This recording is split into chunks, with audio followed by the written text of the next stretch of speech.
This is Nationwide 90 FM, owned and operated by Nationwide News Network Limited. We broadcast from our studios at 14 Ocean Boulevard in the Digicel Center, downtown Kingston, Jamaica. Transmitting on the FM 90 band, 90.3 from Peters Rock in St. Andrew and Murphy Hill in St. Anne. Serving Kingston and St. Andrew, St. Catherine, St. Anne, parts of Clarendon, St. Mary and St. Thomas.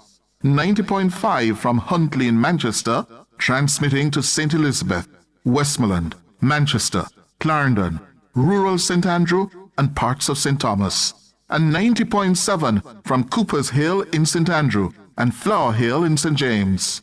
Serving Westmoreland, Hanover, St. James, sections of Trelawney, Kingston, St. Catherine, Clarendon, St. Mary, Portland and St. Anne. Nationwide 90 FM also broadcasts on YouTube at Nationwide 90 FM Live 2, RevoNews.ai and on Flow on channel 916. Nationwide 90 FM, a new revolution in media.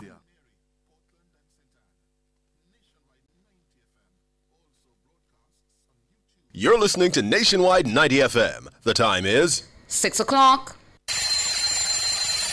From the studios of Nationwide Radio, morning radio the right way. It's Nationwide This Morning.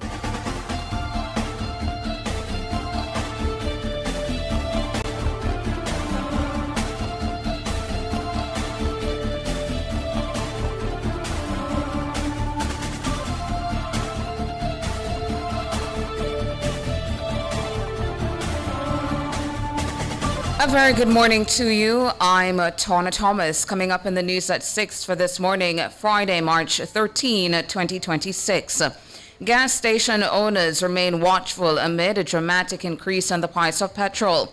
Opposition raises questions about proposed implementation of a digital services tax. Youth Advocacy Group wants to be involved in implementation of the National School Nutrition Policy across schools. In regional news, U.S. man fined for cannabis possession at Antigua Airport. In international news, U.S. temporarily eases Russia oil sanctions as Iran war pushes up energy prices. In sports, a Houghton Mentoring Initiative to host 2 student-athlete events in Kingston today, Friday. And in business, Qantas agrees to pay millions over claims it should have issued cash refunds for cancelled flights during COVID. The details after the break.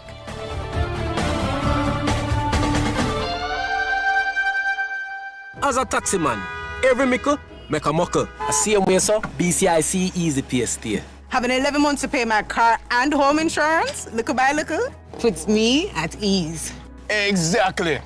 With my type of business, I have to fret about pay a big money, yet always covered. Get as much as 11 months to pay your car and home insurance while enjoying 100% coverage with BCIC Easy Pay.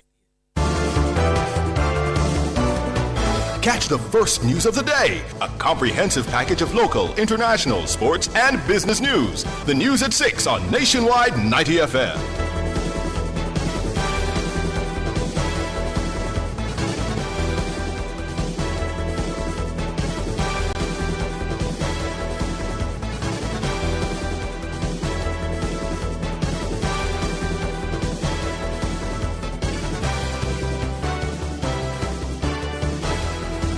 Now to the details. President of the Jamaica Gasoline Retailers Association, JGRA, Philip Chong, says gas station owners remain watchful as they bear the full brunt of the increases in the price of petrol. Gas prices went up $4 per litre last week and $4.50 per litre this week. What it means to retailers is that our capital expenditure, our revenue and expenditure has increased by that amount also. So we have to be finding more money to buy the petrol. So it is a strain on us. Our margins have not increased, and as such, we have to just bear the adjustments on all the products. The price hike comes amid rising global oil costs linked to tensions surrounding the war involving the United States, Israel, and Iran. Chong says the best option at this point is to wait out the effects of the geopolitical tension and operate more efficiently. Our volumes might decrease subject to the cost of the petrol, but we've been there already. We've been there before. And when I say we, the country has been there before. The prices of the barrel of gas has gone over $100 before. The effect on us is that we have to just wait it out and operate a bit more efficiently. It will affect our bottom line if it increases much more. Philip Chong, president of the JGRA. He was speaking during Nationwide at 5 on Thursday. Meanwhile, past president of the Jamaica Association of Hackney and Contract Carriages, Willard Costley, is calling for the authorities to allow taxi operators to increase their prices to offset the increase in petrol. While they are now looking to increase the rate, we are asking them to look at the daily operating cost that it is going to cost us. The rate now might take our charges to about 200 and something per litre. When we make a charge, we cannot charge on one trip we can even get back a little of the money. Not even a litre of gas we can get on it. So we're asking that you keep the price within the range and allow us the privilege to come up to some better rate. So you're calling for an increase in the short term, an emergency kind of increase for taxi operators? Right. Willard Costley, past president of the Jamaica Association of Hackney and Contract Carriages. For his part, chartered taxi operator Ludlow McLean says some of his colleagues are contemplating removing the red license plates.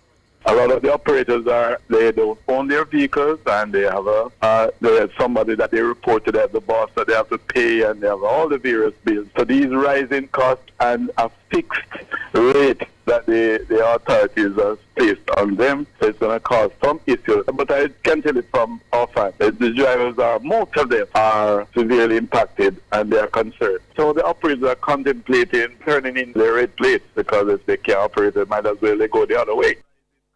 Ludlow McLean, a chartered taxi operator. Both men were guests on Nationwide at 5 on Thursday. Opposition spokesman on finance Julian Robinson says the government has left more questions than answers regarding its proposed implementation of a digital services tax. He was reacting to the proposed 15% GCT on digital services and intangibles as part of his budget debate presentation in the House of Representatives on Thursday. Robinson says, based on current understanding, the tax runs counter to previous measures imposed by the government in the past. Siobhan Campbell tells us more. The digital services tax was announced as part of additional revenue measures to plug a hole in the budget for the upcoming 2026-2027 fiscal year. It's anticipated the measure will generate $300 million in year one, then $1.4 billion in year two. But according to Julian Robinson, the explanations provided by Finance Minister Favour Williams have left most Jamaicans confused about the proposed tax. When this measure was first announced, the reasonable assumption shared by many persons was that the tax would apply to subscriptions, for example, Netflix, Spotify, those streaming and digital services.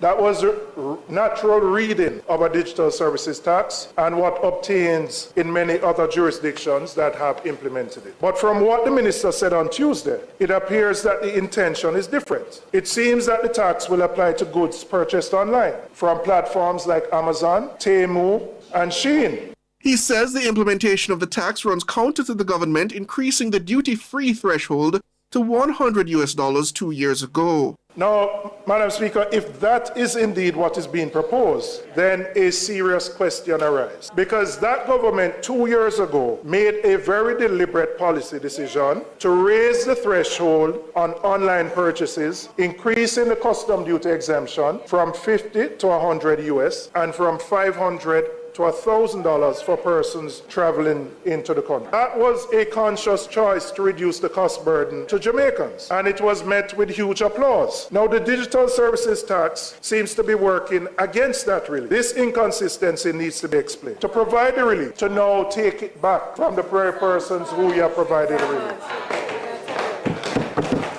To date, there have been various assumptions from different groups as to how this digital services tax will be implemented.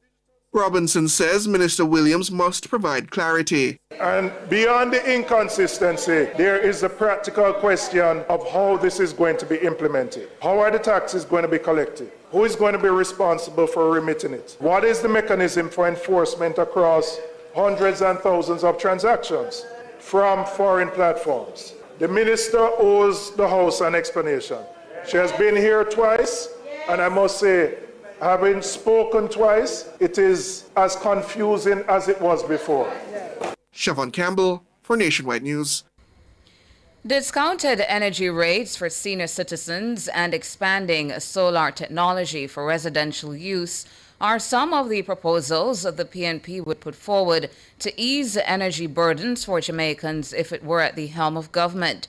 That's according to opposition spokesman on finance, Julian Robinson. We would scale up net billing and power wheeling for distributed generation, expand solar technology for residential use, and introduce more flexible service and payment options so that the transition to cleaner, cheaper energy is accessible to ordinary Jamaicans and not just those who can afford the upfront costs. We would also ensure that vulnerable populations, including senior citizens, benefit from discounted rates. And we would tackle the issue of energy theft in a real concentrated way. Mr. Robinson says the country's energy situation has not seen an improvement over the last decade. He says if the PNP were at the wicket, the country's energy sector would be transformed without the need to renegotiate any license. We would ensure that large customers, those in the special economic zones, can contract power directly from generators. We cannot attract manufacturers, assembly type operations with the high energy costs that we have. And so our prospects of economic growth will not materialize unless we can bring the cost of energy down. And it can be done quicker in those SEZs without changing any license. We would be separating dispatch, transmission, and distribution into a properly regulated structure with distinct licenses. We would disaggregate the electricity bills so that consumers can see what they're paying for, broken down into generation, transmission, distribution, system losses, and supply charges. Julian Robinson, opposition spokesman on finance, he was making his contribution to the budget presentation in the House of Representatives on Thursday. Economist Keenan Faulkner says opposition spokesman on finance Julian Robinson's proposal of additional tax compliance measures to fund budgetary needs is a sensible alternative. He was reacting to Robinson's contribution to the budget debate on Nationwide at 5 on Thursday evening. I mean, strengthening compliance through that, I think so. Because, yes, you've mentioned that it is part of the tax administration's normal course of duties, but thinking about the opportunity cost of now levying 18 billion in taxes versus maybe spending a portion of that on getting more aggressive enforcement and compliance in the immediate short term, I think that's a sensible alternative. According to Robinson, the country cannot support additional burdensome taxes following Hurricane Melissa. He says the PNP government would instead raise the necessary revenues through radically different means. One example he cited was additional tax compliance through what he calls an electronic invoicing system at Tax Administration Jamaica. He says this would generate an estimated $8.6 billion.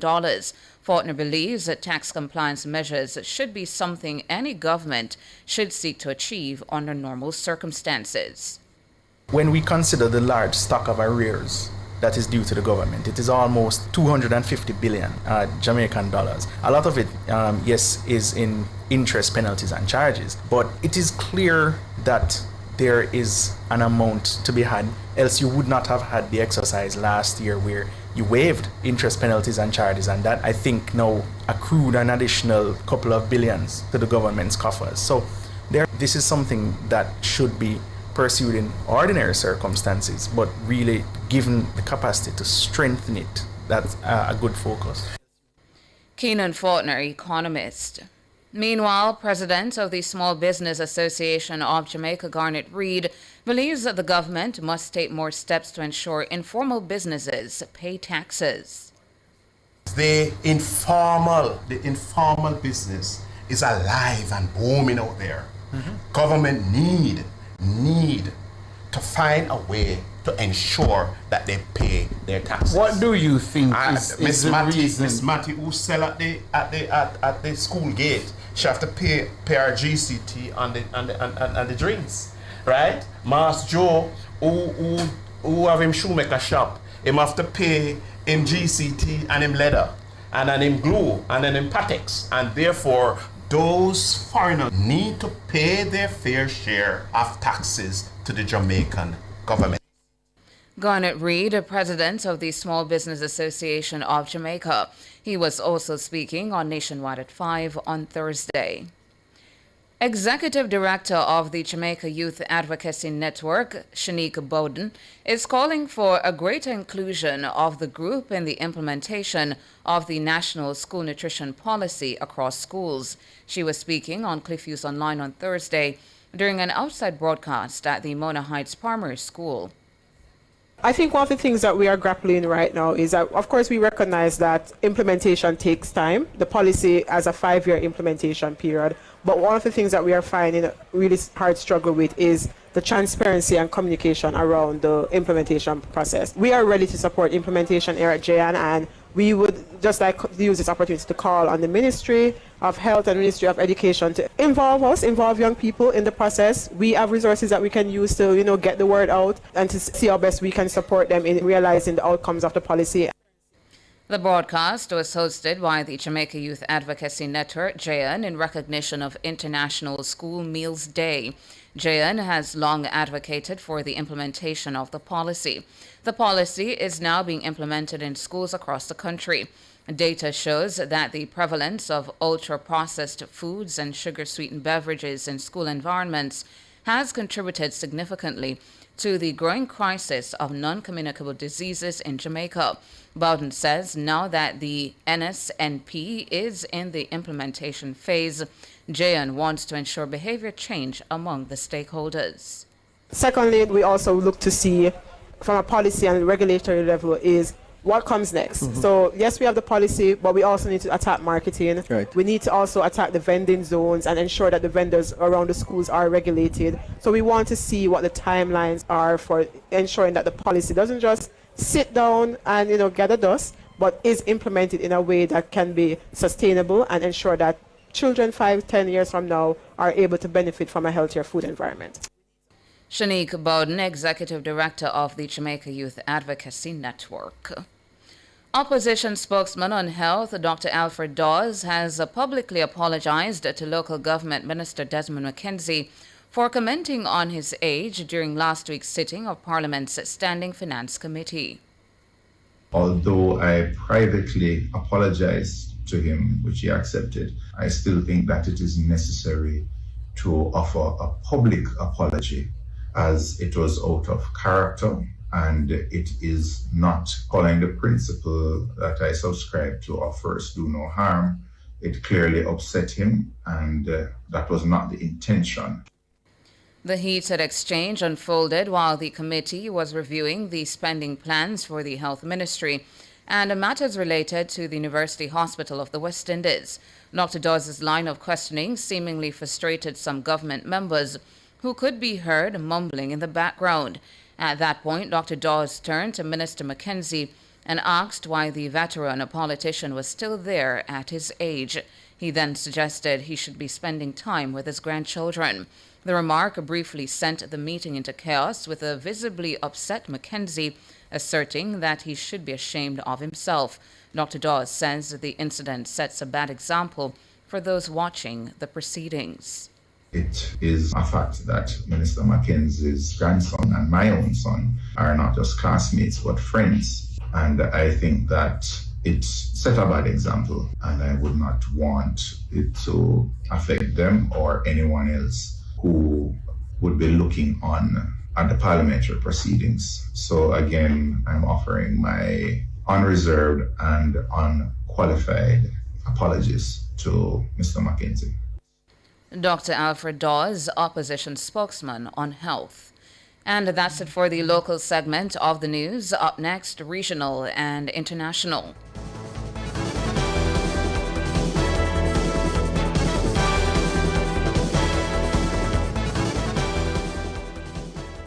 It's This Morning on Nationwide 90 FM. The time is 6:19. If you love the vibes, the laughs, and the real talk, then you're one of us. Don't just listen, belong. Join the Nationwide 90 FM Family Club on Patreon.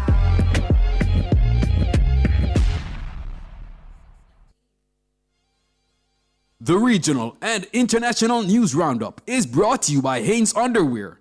Cool, comfortable clothing all day long.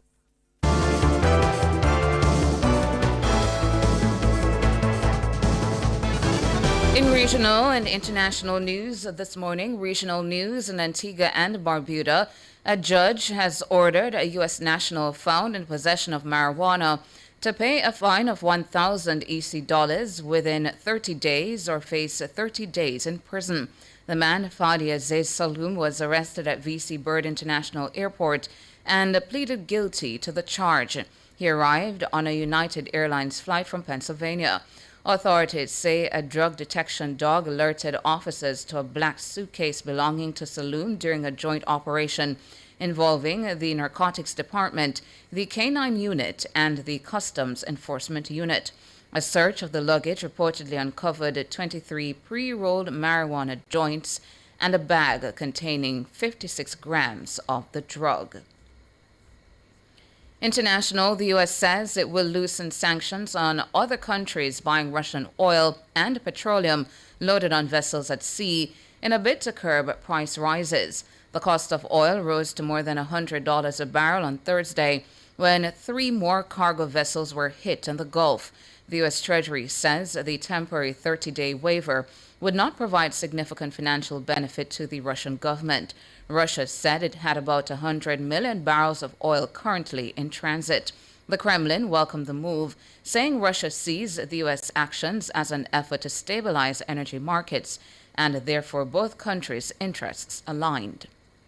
And that's it for regional and international. Up next, sports.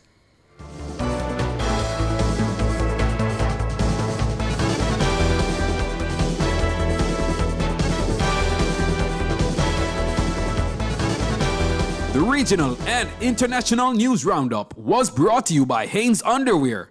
Cool, comfortable clothing all day long. Morning after morning, you've made Nationwide 90 FM part of your routine. So let's take this connection one step closer.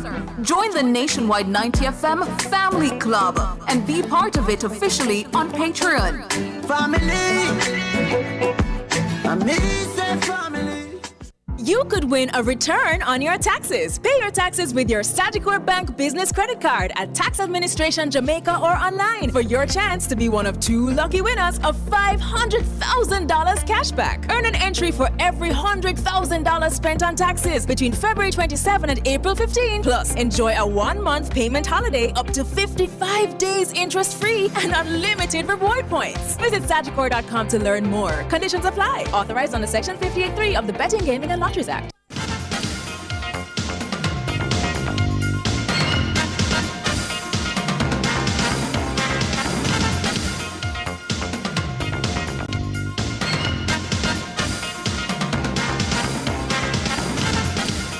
Time now for your morning sports. Olympic medalist Dr.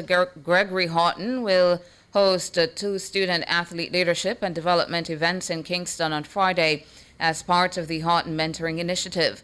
The first session will take place at Camperdown High School at 10 a.m., followed by a second engagement at Jamaica College at 3 p.m.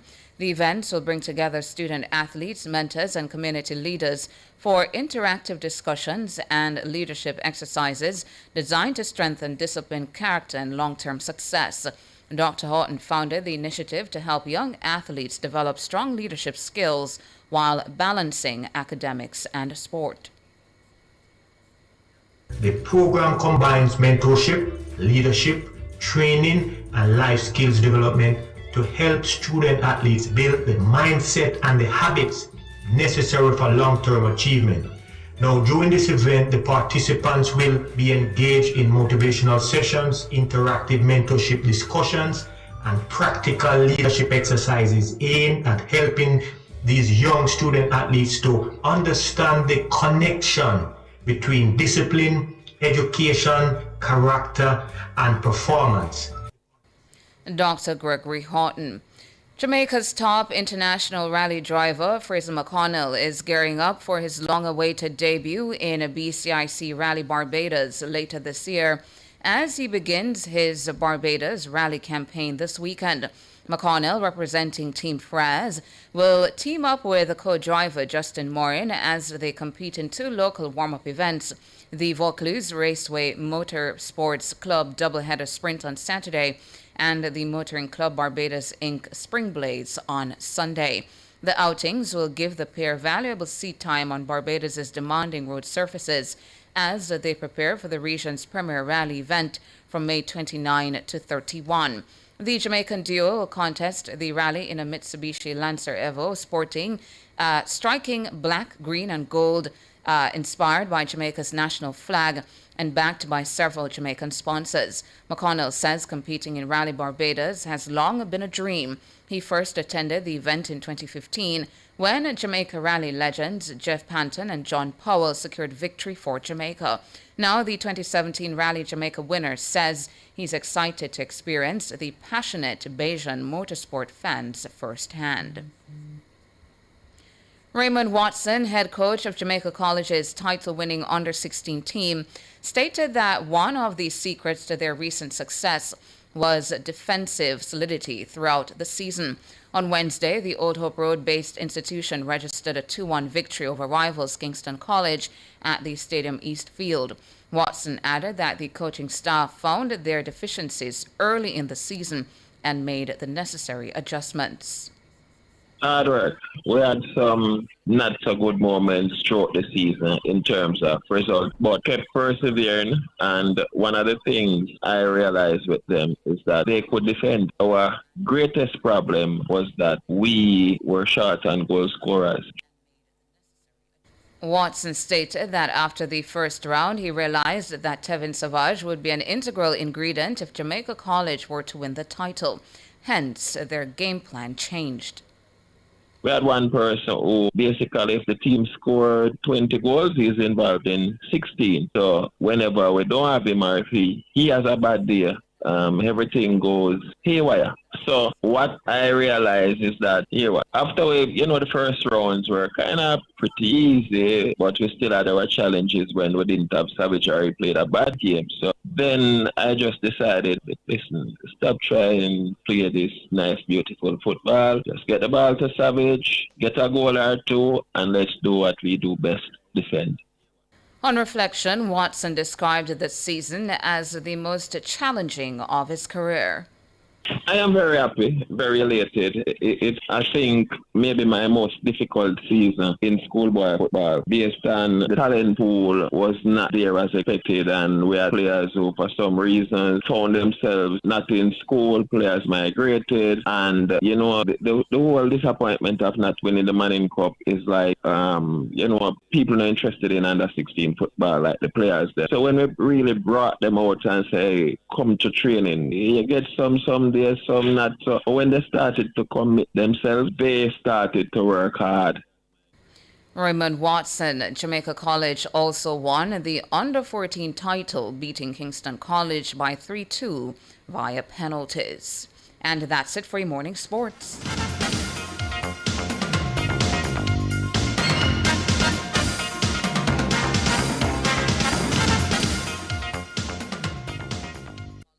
Every day, Rosie has a glass of fruit drink with breakfast, an energy drink on the way to work, a flavored water with lunch, and 2 glasses of soda with dinner, which adds up to more than 50 teaspoons of sugar a day. And all that extra sugar could bring on obesity. Are we drinking ourselves sick? 71% of Jamaicans support a tax on sugary drinks. Help tackle obesity and protect our children's future. A message from the Heart Foundation of Jamaica.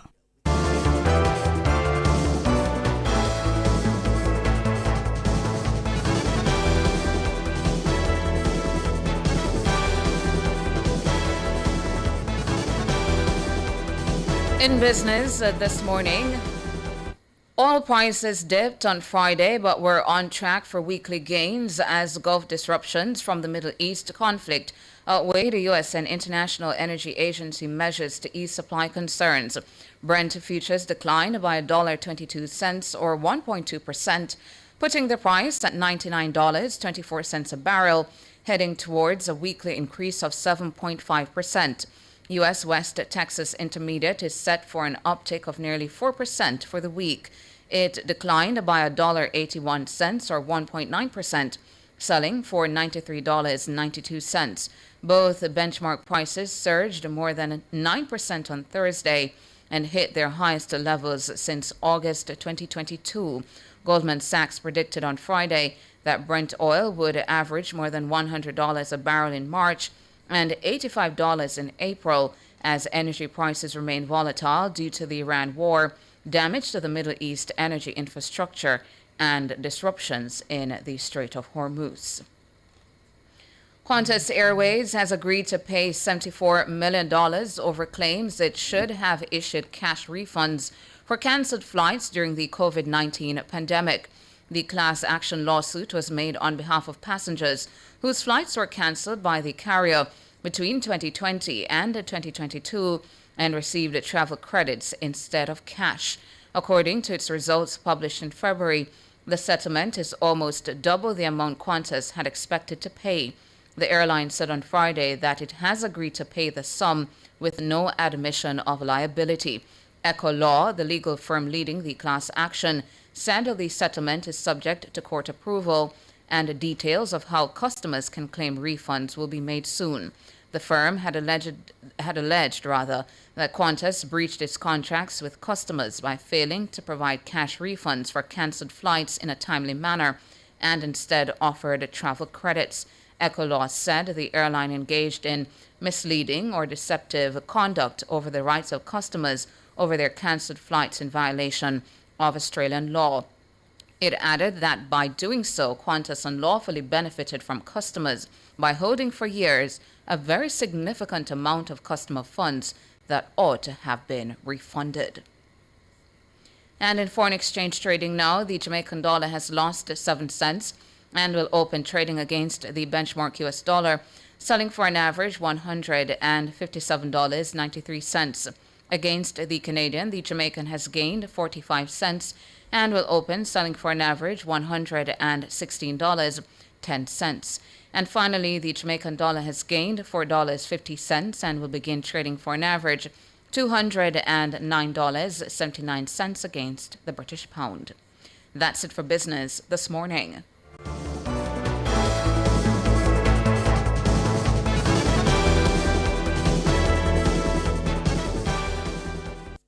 The National Land Agency helps landowners register land through its systematic land registration program. The time by the NLA is 6:32.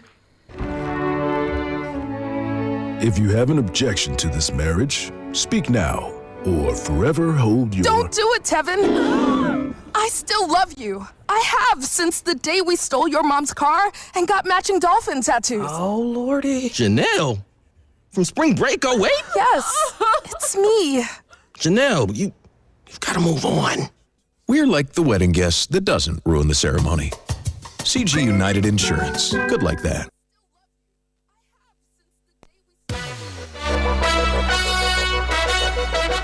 Over a month ago, we invited you to be a part of something special, something different.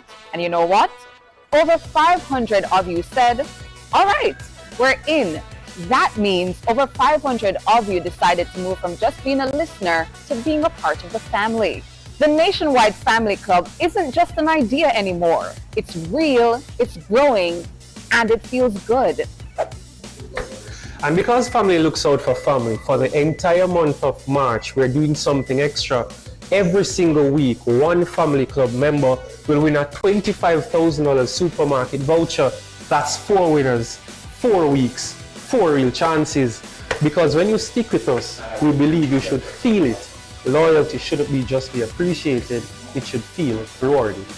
The Nationwide Family Club is where you, our listeners, come closer. Not just hearing the stories, but seeing how they're made. Not just listening to the voices, but connecting with the people behind them.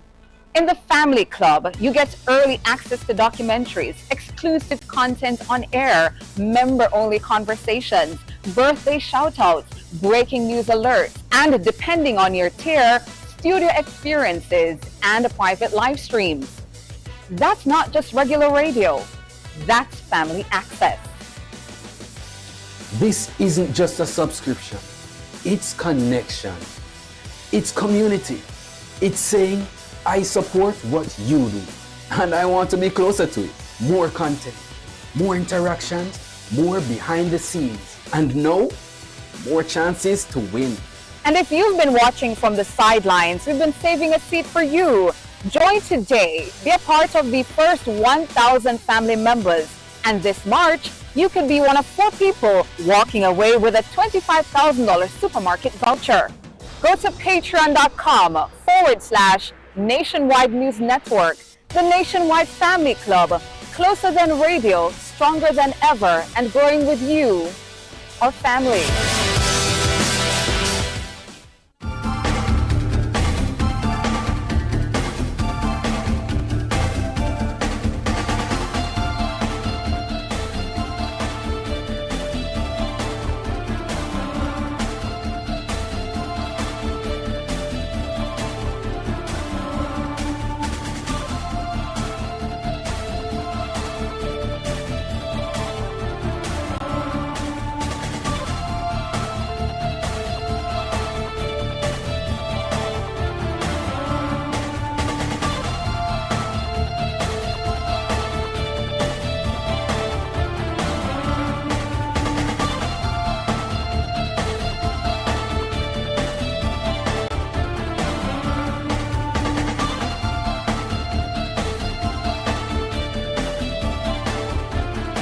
$6:36. Now, let me say good morning to you, Tona. Good morning to you, George. Good morning to the listeners. Good morning to the viewers. Everybody. To the YouTubers. Good morning. You remember some time ago I was telling you that the music has evolved over time. Not the music as a body, but the dancehall genre. So there was a time when a premium was placed. The best DJ was a DJ who could ride the rhythm. So you didn't have to have a bag of lyrics like some of the guys nowadays, or the guys you'd put in the top 10 lyricists. Yeah, you didn't have to have amazing lyrical prowess. You just had to be able to ride the rhythm. But riding the rhythm was a skill, because you had to rhyme in tune with the beat. If the beat crescendoed, if it ebbed, you had to go with it, which is why they coined the phrase about me sit down on the rhythm like a tire upon a rim, lay down on the rhythm like a lizard upon a limb. You understand? So their premium was placed on riding the rhythm. Enough of these DJs nowadays can't ride the rhythm in the same way that those DJs back then can't rhyme with the complex schemes that these guys can, because it's an evolution. And they're at this part of the continuum. People started it for them. So this morning, I want to do a tune which put a premium on riding the rhythm and giving you some good lyrics, you know. But the mark, the quality of the song at the time was how the DJ sit down on the rhythm. You know what I mean? Yeah. And then I'm gonna give a little Rasta flavor, an ode to the man christened as Miguel Collins, one of his very best, which is, the list of his very best is very, very long. All right? So that's the context. Yeah. That's the context. It's over to you. Ready. Well, people, you're for we are sting. And this is where you cut. Taking to the stage, Jorge Davis.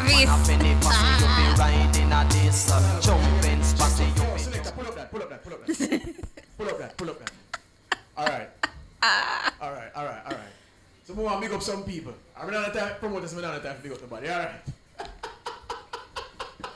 What the flag burst there? Well, people, you're for we are sting. And away by we are shocked. I'm gonna dreadlock. Lord of His mercies. Take it down. Hear me now. Pan a penny posse you fi ride in a this. Jump fence posse you fi jump in a this. Famous posse I want you come down quick. Jammies posse I want you come down quick. Now me have a new style and man me hopefully flash it. Open for your ears and listen to it. Yesterday evening me did feel sick. Mother never like to see how me a vomit, so she give me medicine out of the medicine chest. Rub down me body with the old time physique. Palm to me head and to me shoulder and me hip. Put me to bed, me drop asleep well quick. Now me wake up next morning feel energetic. Take me skipping rope and mommy thought it to skip. Go around the corner and me take me tonic. Me and Screechy nice and we go on a ganja split. Now me go a see jam and me catch 4 fish. 2 of them a jack and 2 of them a turbot. Care them and me a jam and me put them in a dish. Mommy say sonny boy you're fantastic. Shoulda have a fishing boat big like Titanic. And so she give me $20 fi go a market. Me buy onion, tomato and garlic. Me buy pumpkin, okra and me say and turnip. Me buy a pound of yam and a pound of Irish. Care them and me a the mother look after it. Stuff me dish in a me Pyrex dish. Taste a piece of fish, the bone juke me pa me lip. When time me remember say I me catch the fish, me just chew up the bone that I couldn't taste it. That's so me rip it. Pull up.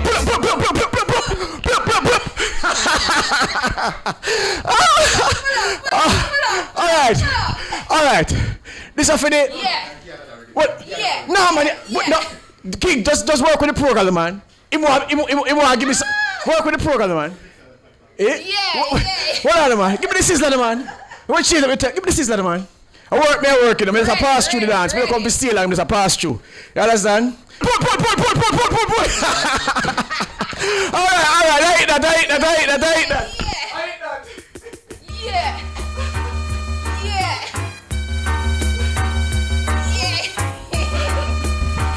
Pull up.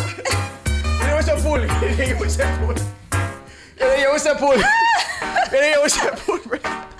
Pull the one. But no, really, I sweat. George. No, I understand what you were going through last week. The flag girl overeat. Talk to me about the flag though. It don't easy, not true. Me always have break. No man. The job of being a flag person, hard. It's hard. So to the artists them out there, whatever I know pay on a flag person, double it. Because y'all need to double it, man. Tana, why you think when I tell me to do and say, alright, Tana, easy no, because it's rough, man. Oh my goodness. Rough. Yeah, man. Yeah. Level. Give me something else, selector. Keep playing something else.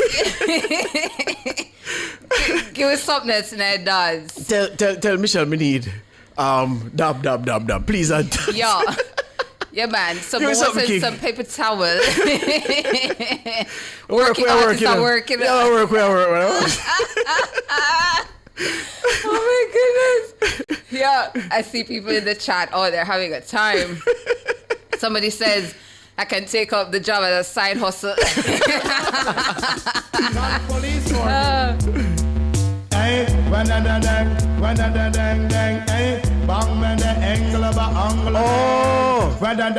Oh, I see. You just call the police for me. You tell them it's a case of emergency. Jaman to rubber just choke down me. Them go in on me pocket, take out me money. Them go around me neck, take with me jewelry. Then go up on me finger, take with me ring. You see, hey, you just call the police for me. The gun with them troopy with is a M3, hey. You just call the police for me. No matter if them come from months, me already. I tell you, John, when him come, tell everybody. Me flashing me lyrics, shows a reality. Me come from me mother, come from me daddy. Me born and me grow up Kingston City. Me nice up New York and Canada City. And when me hold the mic, I just reality. Hey, this is the song of the old time proverb.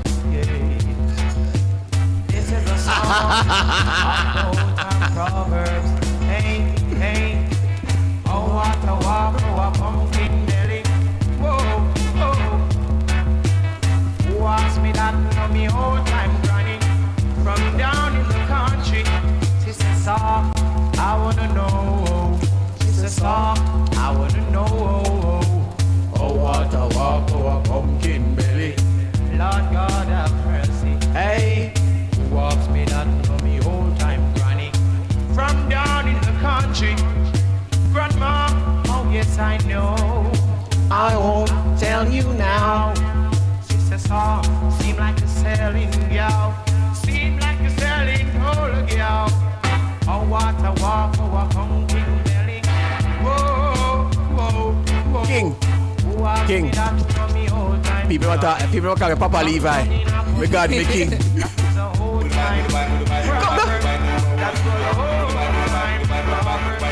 Hold on, play this. Tana, what are you hearing?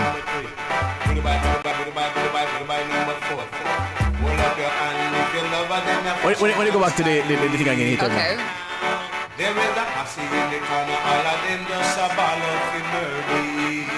But let me hear you say, In speaking sense of me, yeah. Gotta give thanks and praise unto the Almighty Lord God, Jah. Oh, yeah. Do it, Jah. Murder. Make king up, him name Jehovah, Jaman make under, make king up, him name Jehovah, him inspire me to be a mighty. So let's talk about the writing the rhythm. Yeah. This is all about that, and then the lyrics, and then what was great about this one, he switched his flow midway of the song, which at the time that never happened before. So if the song was going this way, this kind of writing scheme, they would continue all the way till the song ended. So it was jaw-dropping when he was DJing like this. You're gonna hear the switch of flow. Make it go on, King. Turn it up, quick. Then ship me from the wonderful land of Africa. This slave with the plantation owner. They take away with him, jam and them call with nigga. They own the world with no eyes are coming, master. They tell us that we ignorant and inferior, and how them intelligent and superior through the complexion of them skin color. But I, as a youth, born as a super, me better than the bite from a tarantula. You hear the voice a come through the speaker, but it sounds sweeter with the echo chamber. Say R for the root, C for the culture. Say S for Selassie, earth rifle ruler. Say once as a lamb going to the slaughter. Now they conquer lion of the tribe of Judah. You can't enter Zion with a bushmaster. An M16 or a revolver. Set on a Babylon with your ammunition. Cause this one at the ultimate destruction. Pope and Levi on the version.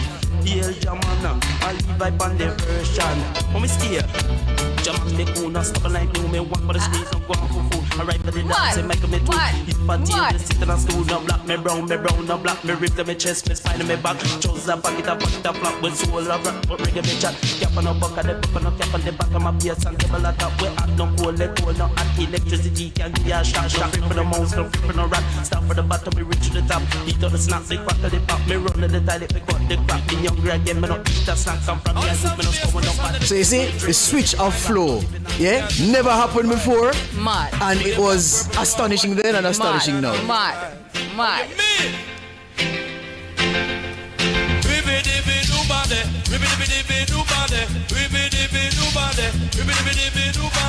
He say me suck cat you want it down.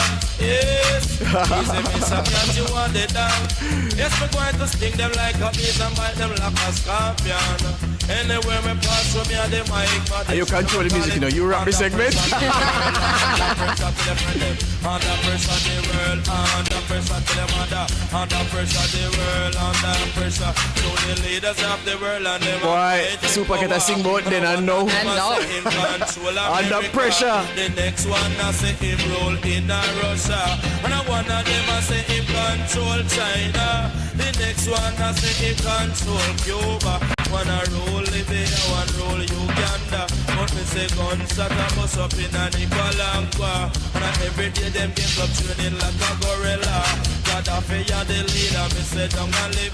It's This Morning on Nationwide 90 FM. The time is... Time to get to work and school, 6:50.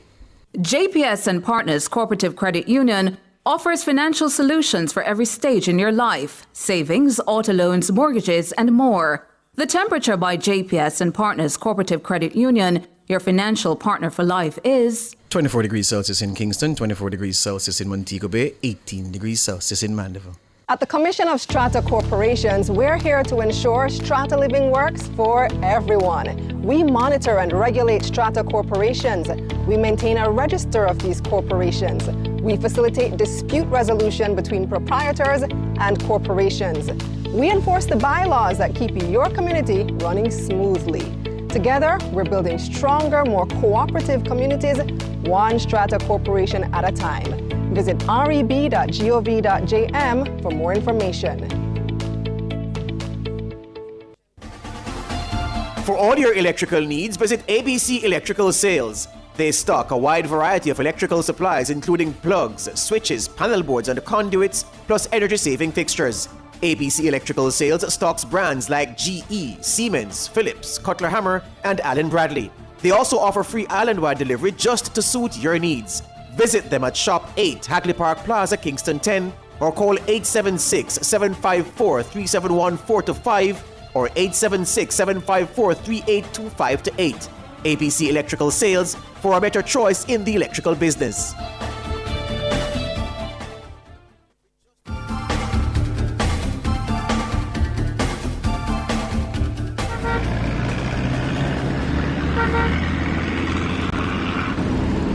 Time now for Street Smarts 1 with Ludlow McLean. Good morning, Ludlow. Morning, George. Boy, I'm a journalist portfolio, sports, sportscaster, news, everything, entertainer, DJ. Why I'm such a flexible, what I tell you. They're coming. Good morning, Ludlow. Yes, morning. Motorists, my morning, this guys. And also tell you that something is happening on the Mandela Highway. I received 2 calls that gentleman tried to come out of Municipal Boulevard to make it on the Mandela Highway, and he's trying to head to 6 miles, and there's another one who's coming from the north-south end of the highway. Well, he has reached as far as in the vicinity of the Perry police station, heading eastbound also, and then he's they're not able to ascertain what's happening, but it's really slow moving there. And my understanding that there's an accident, but I'm not able to prove it yet, what's happening. But you're going to find it challenging to get to 6 miles right now. And as a consequence, you're going to find gaps on Washington Boulevard. Some areas free flowing, and then there are some gaps there, and then you have some build up there. Even look at the intersection of Moline Boulevard, it looks like the traffic is moving, not great build up there, but as the traffic lights go on red on the boulevard end, then it's go move. Same thing on the Moline Road end. Well, it's not too bad along Washington Boulevard. The build up is also at Don Robin as you go across the Constance Road. And if you're on the westbound leg along Don Robin heading to Boulevard, there are a lot of vehicles heading in that direction, but it's moving. But it's just at the other section as something is happening there. Something is happening. But generally speaking, the traffic at this time is quite busy in many other areas, heading along Moline Road, going into Half the Trees, Maxfield Avenue, and all these areas are building as the traffic builds, and as the morning progresses. So it's our first report, as I said, on the bright and sunny conditions. Over to you, George. Thank you, Ludlow. I see one of our YouTubers saying that there was a crash, Ione, saying there was a crash at 6 miles, but that should have cleared up by now. So let's hope it wasn't a serious thing and the respective parties are on their way, and then importantly, it doesn't cause a problem for other motorists. That's Street Smart 1 word of the day up next. A word of the day is spelled E-I-D-O-L-O-N, spelled E-I-D-O-L-O-N. Eidolon. Eidolon. Eidolon. Eidolon is your word of the day. Two definitions: an unsubstantial image or an ideal or idolized figure. Eidolon is your word of the day. First recorded between 1820 and 1830. Spelled again, Eidolon. And as we go to our features, I see a lot of you commenting on the segment before. James Torres says, Sir George and Tana, blaming you all. I'm late. T-bun up and now I'm stuck in traffic. Good thing. Medal stuck on NNN. Good morning to all of our YouTubers again, our listeners out there in Radio Land. Going to our features. Carleen said next week a Jeremy turn on the mic. Yes. Right. Carleen, right. Talk it loud, mum. Talk it loud. We second that. Hello.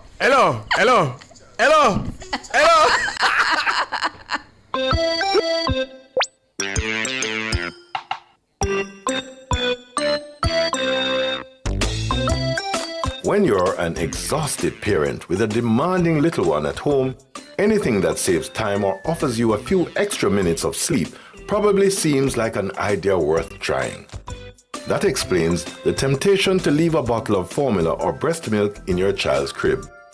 If they wake up hungry, they can just feed themselves, right? Self-service. Well, you might want to rethink that plan.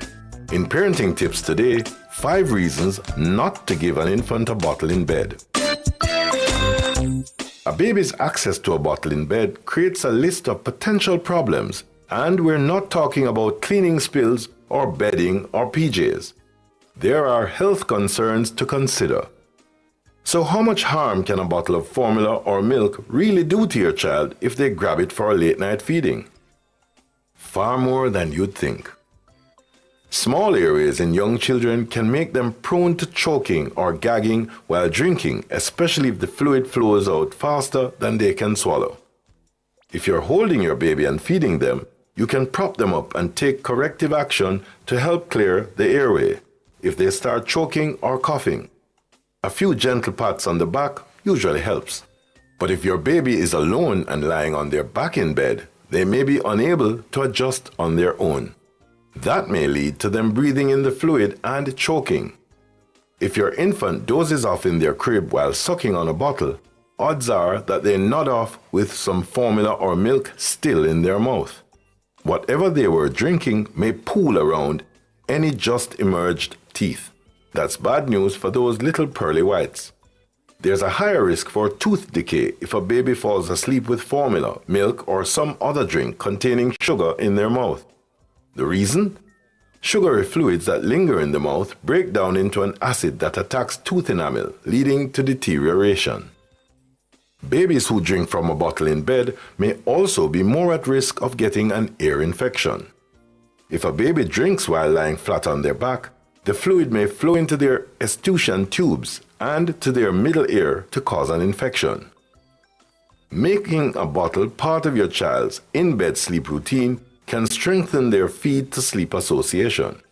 You're basically turning a bottle into a comfort object that becomes required for sleeping. That dependency can make your baby's eventually night weaning and sleep training more difficult. Following the steps will ensure that your baby is always well-fed and happy, and make the best of bottle feeding and create a bond with your baby. That's it for Parenting Tips today. Fearless and fair. Nationwide 90 FM. Many of us find it difficult to give ourselves compliments or to pat ourselves on the back. To be considered a mature and grown-up person, you must possess positive characteristics that you recognize in yourself. This is Lifestyle Pages on How Grown Up Are You? How many of these various characteristics can you see or recognize as having? 1. You are seldom cranky, miserable, or irritable. 2. You accept things as they come, and you make the best of what life has offered you. If you get limes or lemons, you don't complain. You make delicious lemonade. 3. If you like the person you are, then you are considerate of the person you are, and also considerate of others. 4. You do not tolerate disrespect or poor behavior, but you have sincere love for the human race. 5. You enjoy working and having a feeling of accomplishment. 6. You have a wide range of interests outside of yourself. 7. You are self-reliant, capable of making decisions for yourself. I'm Valerie, and those were Lifestyle Pages. Nationwide 90 FM, continuing the tradition of fair, fearless, and factual reporting. Jamaica, let's make road safety a priority. Slow down, stay focused. Remember, every life matters. The time brought to you by the JIS is... News time, 7 o'clock. One nation, one purpose, to rebuild stronger than before. Build it to last with tools and equipment from National Supply. The temperature by National Supply is... 24 degrees Celsius in Kingston, 24 degrees Celsius in Montego Bay, 18 degrees Celsius in Mandeville. The most credible news in the morning. The news at 7 on Nationwide 90 FM. Coming up in the news today, Friday the 13th of March, 2026. Gas Retailers Association says its members are buckling under the weight of continuous increases in the price of oil. Opposition raises questions about proposed implementation of digital services tax. Youth Advocacy Group wants to be involved in the implementation of the National School Nutrition Policy. And in international news, U.S. temporarily eases Russian oil sanctions as Iran war pushes up energy prices.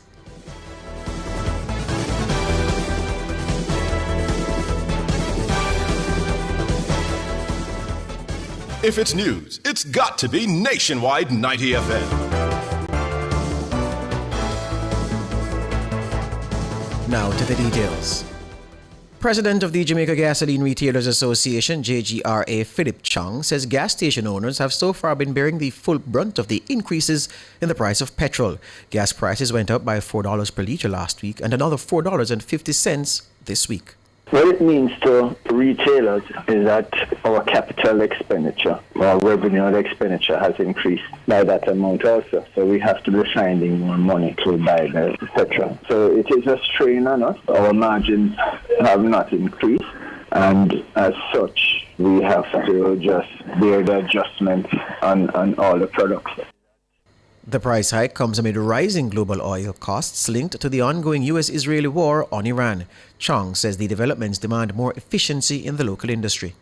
Our volumes might decrease subject to the cost of the petrol, but we've been there already. We've been there before. And when I say we, the country has been there before. The prices of the barrel of gas has gone over $100 before. The effect on us is that we have to just wait it out and operate a bit more efficiently. It will affect our bottom line if it increases much more. Philip Chung, president of the JGRA, who was speaking on Nationwide at 5 on Thursday. Meanwhile, past president of the Jamaica Association of Hackney and Contract Carriages, Willard Costley, wants taxi operators to be allowed to increase their prices to offset the increase in the cost of petrol. While they are now looking to increase the rate, we are asking them to look at the daily operating cost that it is going to cost us. The rate now might take our charges to about 200 and something per litre. When we make a charge, we cannot charge on one trip we can even get back a little of the money. Not even a litre of gas we can get on it. So we're asking that you keep the price within the range and allow us the privilege to come up to some better rate. So you're calling for an increase in the short term, an emergency kind of increase for taxi operators? Right. Willard Costley, past president of the Jamaica Association of Hackney and Contract Carriages.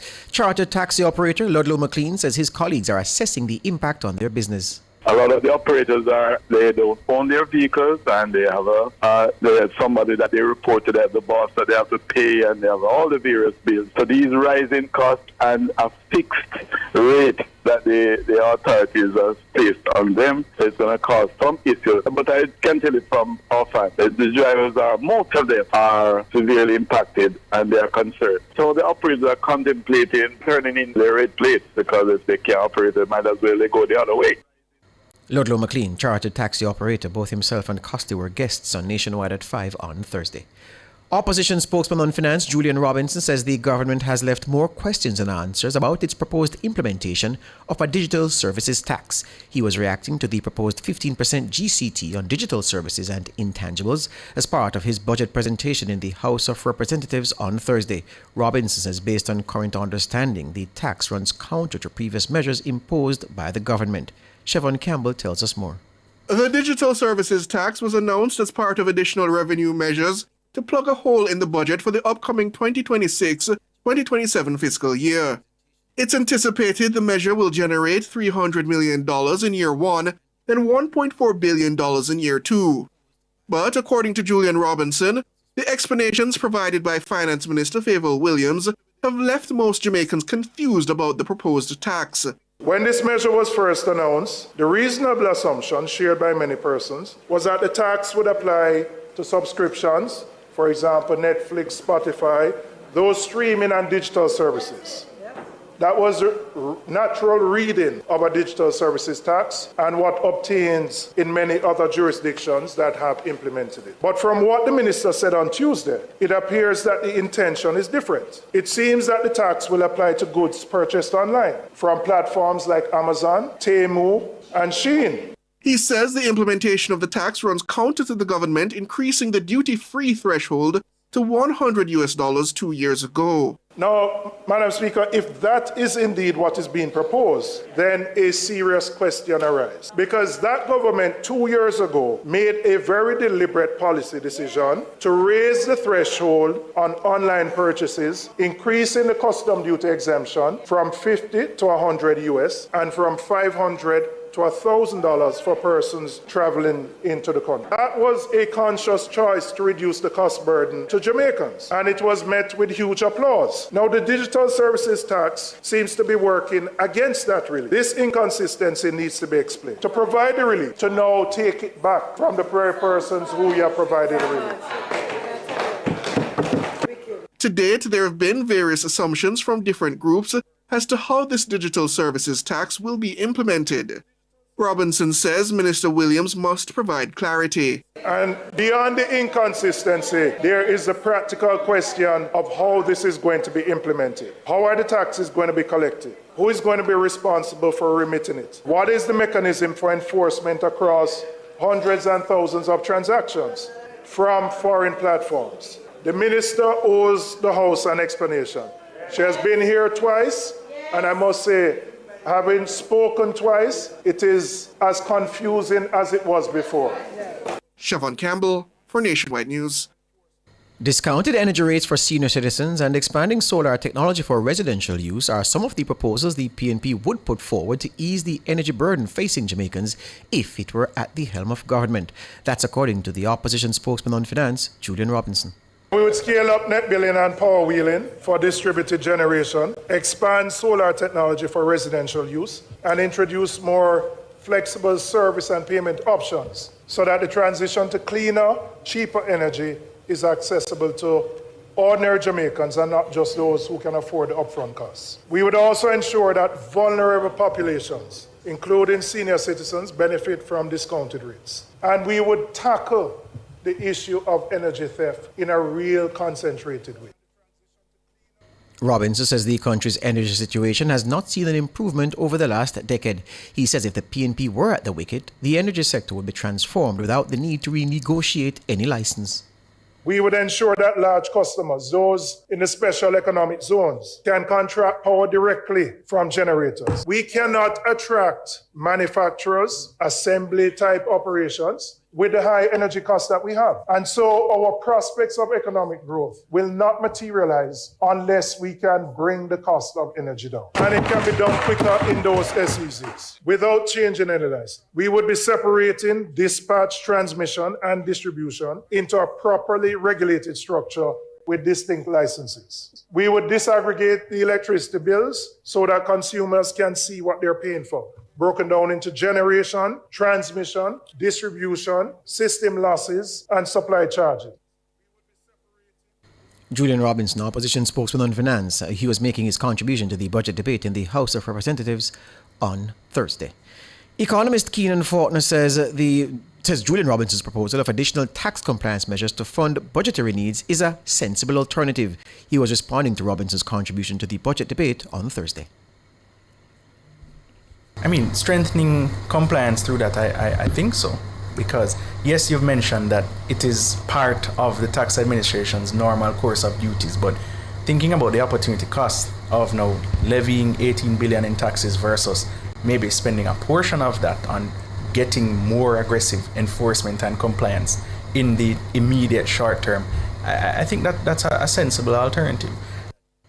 According to Robinson, the country cannot support additional taxes following Hurricane Melissa. He says a PNP government would instead raise the necessary revenue through radically different means. One example was an additional tax compliance measure through what he calls an electronic invoicing system at Tax Administration Jamaica. He says this would generate an estimated $8.6 billion. Faulkner believes tax compliance measures should be something any government should seek to achieve under normal circumstances. When we consider the large stock of arrears that is due to the government, it is almost 250 billion Jamaican dollars. A lot of it, yes, is in interest, penalties and charges, but it is clear that there is an amount to be had, else you would not have had the exercise last year where you waived interest, penalties and charges, and that, I think, now accrued an additional couple of billions to the government's coffers. So this is something that should be pursued in ordinary circumstances, but really given the capacity to strengthen it, that's a good focus. Keenan Faulkner, economist. Meanwhile, President of the Small Business Association of Jamaica, Garnet Reid, believes the government must take more steps to ensure informal businesses pay taxes. The informal business is alive and booming out there. Mm-hmm. Government need to find a way to ensure that they pay their taxes. What do you think is the reason? Miss Matty, who sell at the school gate, she have to pay her GCT on the drinks, right? Mas Joe, who have him shoemaker shop, him have to pay him GCT and him leather, and then him glue, and then him Patex, and therefore those foreigners need to pay their fair share of taxes to the Jamaican government. Garnet Reid, the president of the Small Business Association of Jamaica, speaking on Nationwide at 5 on Thursday. Former police constable Noel Maitland is set to be sentenced later on this Friday for the murder of his girlfriend, social media influencer Donnelly Donaldson. Maitland was found guilty in the Supreme Court by a 7-member jury in January, following a trial that lasted several months and drew national attention. He was convicted of murder as well as preventing the lawful burial of Donaldson's body, which has never been recovered. The prosecution's case was largely circumstantial and included testimony from more than 30 witnesses and saw over 40 exhibits. Forensic evidence presented during the trial indicated that Donaldson's DNA was detected on items seized from Maitland's apartment. Donaldson was last seen on July 11, 2022 after being picked up from her mother's St. Andrew home by Maitland. She was reported missing the following day and has not been seen since. The court is set to hear submissions from both the prosecution and defense before Justice Leighton Pusey hands down the sentence. The proceedings are due to begin at 10 a.m. Executive Director of the Jamaica Youth Advocacy Network, Jayan Shanique Bowden, wants the group to be included in the implementation of the National School Nutrition Policy. She was speaking on Cliff Hughes Online on Thursday during an outside broadcast at Mona Heights Primary School in St. Andrew. I think one of the things that we are grappling right now is that, of course, we recognize that implementation takes time. The policy has a 5-year implementation period. But one of the things that we are finding a really hard struggle with is the transparency and communication around the implementation process. We are ready to support implementation here at JAN, and we would just like to use this opportunity to call on the Ministry of Health and Ministry of Education to involve young people in the process. We have resources that we can use to, get the word out and to see how best we can support them in realizing the outcomes of the policy. The broadcast was sponsored by JAN in recognition of International School Meals Day. JAN has long advocated for the policy, which is now being implemented in schools across the country. Bowden says her organization is keen on behavior change among the stakeholders. Secondly, we also look to see from a policy and regulatory level is what comes next? So yes, we have the policy, but we also need to attack marketing. Right. We need to also attack the vending zones and ensure that the vendors around the schools are regulated. So we want to see what the timelines are for ensuring that the policy doesn't just sit down and gather dust, but is implemented in a way that can be sustainable and ensure that children 5-10 years from now are able to benefit from a healthier food environment. Shanique Bowden, Executive Director of the Jamaica Youth Advocacy Network. Opposition spokesman on health, Dr. Alfred Dawes, has publicly apologized to local government minister Desmond McKenzie for commenting on his age during a sitting last week of Parliament's Standing Finance Committee. Although I privately apologized to him, which he accepted, I still think that it is necessary to offer a public apology, as it was out of character and it is not following the principle that I subscribe to of first do no harm. It clearly upset him, and that was not the intention. During the sitting, Dawes said to asked McKenzie why he was still in Parliament at his age, and then suggested that he should be at home spending time with his grandchildren. Member of Parliament for East Central St. Catherine, Orlando Terrelong, is calling on the St. Catherine Municipal Corporation to approve the construction of a perimeter wall at Nagohead Primary School. Terrelong told our news centre that construction has been delayed for over a year, despite the Education Ministry providing the building funds. It has been 2 years since the Ministry of Education has allocated more than $40 million to construct the school wall at Nagohead Primary, and the municipal corporation has not acted with any degree of urgency in getting the wall erected, considering the security challenges that not having the wall poses for our children, our teachers, and our entire school community. Now I'm calling on the mayor to act decisively to approve the building plans. The safety of our children and school community must be paramount in all our affairs, irrespective of who champions developmental projects across our communities. He says there have been multiple incidents of assault and theft on the school grounds. So we cannot wait for a tragedy to strike a student or teacher at the school before action is taken. Already we have had several incidences of gangs running across the school, having full-out gang wars with knives and other equipment or other machinery, etc. We've had persons of unsound minds stoning children and teachers at the school. We've had break-ins where persons have stolen fans and other school furniture. So the situation cannot continue as is. We need the school wall to be built to protect our students, to protect our teachers, and the entire community in Nagohead Primary.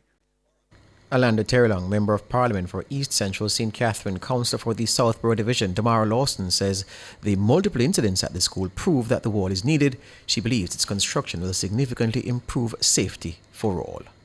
International news now. The US says it will loosen sanctions on other countries buying Russian oil and petroleum loaded on vessels at sea in a bid to curb price rises. The cost of oil rose to more than $100 per barrel on Thursday when 3 more cargo vessels were hit in the Gulf.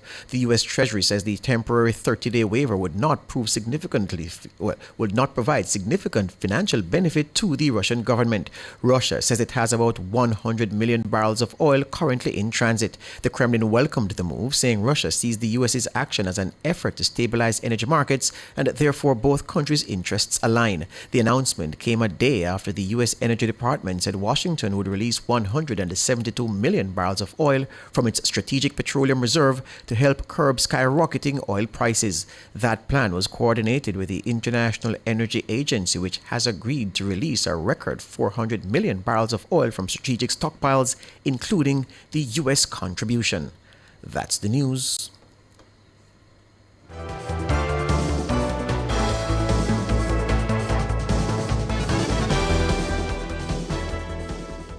Sign up for the JN Money Card. It's safe, convenient, and free. The time by JN Money is 7:18. Rent or buy your hurricane supplies from Total Tools. Visit 102 Main Street, Outaris, 34 Slipe Road, Kingston 5, or Lot C6, Drax Hall, St. Anne's Bay. The temperature brought to you by Total Tools Jamaica is 23 degrees Celsius in Kingston, 24 degrees Celsius in Montego Bay, 21 degrees Celsius in Mandeville. Unlock winnings, unlock value, unlock postpaid with Digicel. Sign up for your postpaid plan now, win $1 million. When you sign up and unlock postpaid with Digicel, you can win up to $1 million and more. Just sign up or switch to postpaid, upgrade or activate an add-on in the My Digicel app. Pay your bill in full on time and you can win an iPhone 17 Pro Max every week. A bill write-off up to $10 grand, a grand prize of $1 million. Unlock winnings with Digicel. Better connected. Authorized under Section 58 of the Betting, Gaming and Lotteries Act. Conditions apply. Promotion valid from February 6 to April 4. Gee, you know say Mikey no come. Hold on. No, sir. That sound like consumption. What that? Tuberculosis, aka TB. Now all time something like that. After nobody now get that again. So you think TB still about? If you have a cough for more than 2 weeks with fever, night sweats, and weight loss, go to your doctor or health center and get tested now. Let's be vigilant and stop the spread of TB infections. A message from the Ministry of Health and Wellness. To the women who give to everyone else, this International Women's Day, gain the future you deserve with Sagicor. Get protection with Sagicor Life's Total Woman Critical Illness Insurance. 10% off and a gift from Advantage General Ultimate Woman Auto Insurance. Special mortgage and auto loan rates, plus 7,500 credit card bonus points with Sagicor Bank. Lower trading fees with Sagicor Investments. Call 888-SAGICOR to learn more. Conditions apply.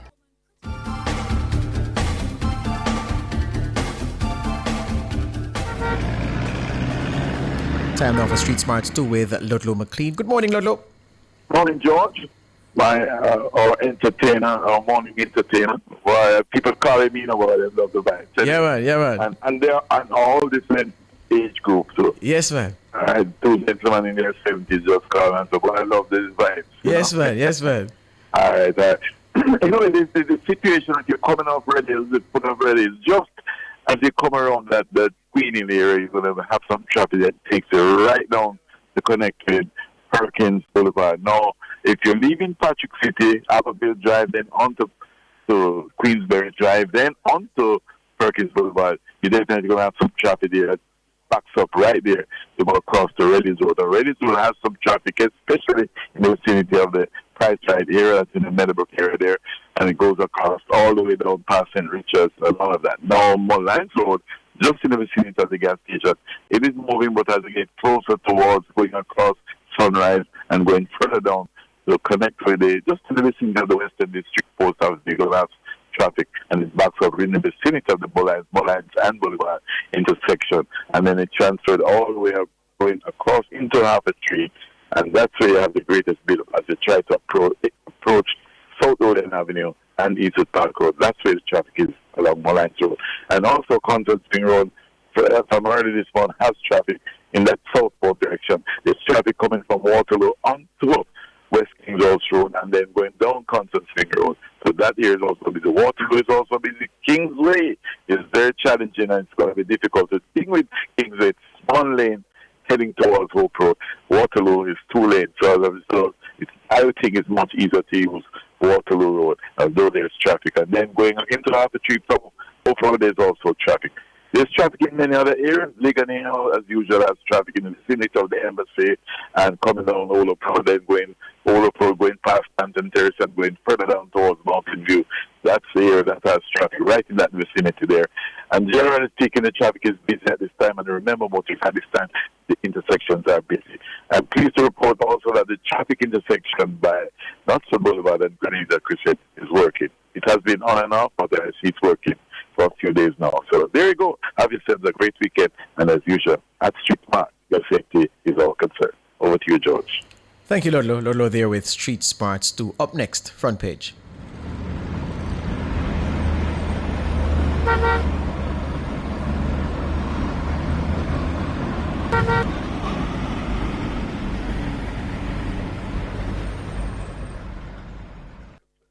Front Page is brought to you today by ABC Electrical Sales, for a better choice in the electrical business.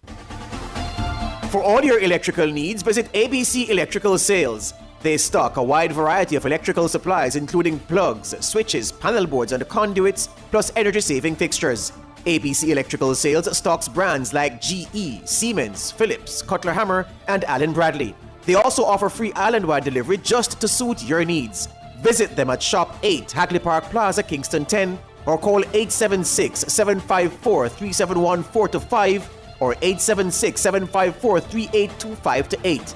APC Electrical Sales, for a better choice in the electrical business.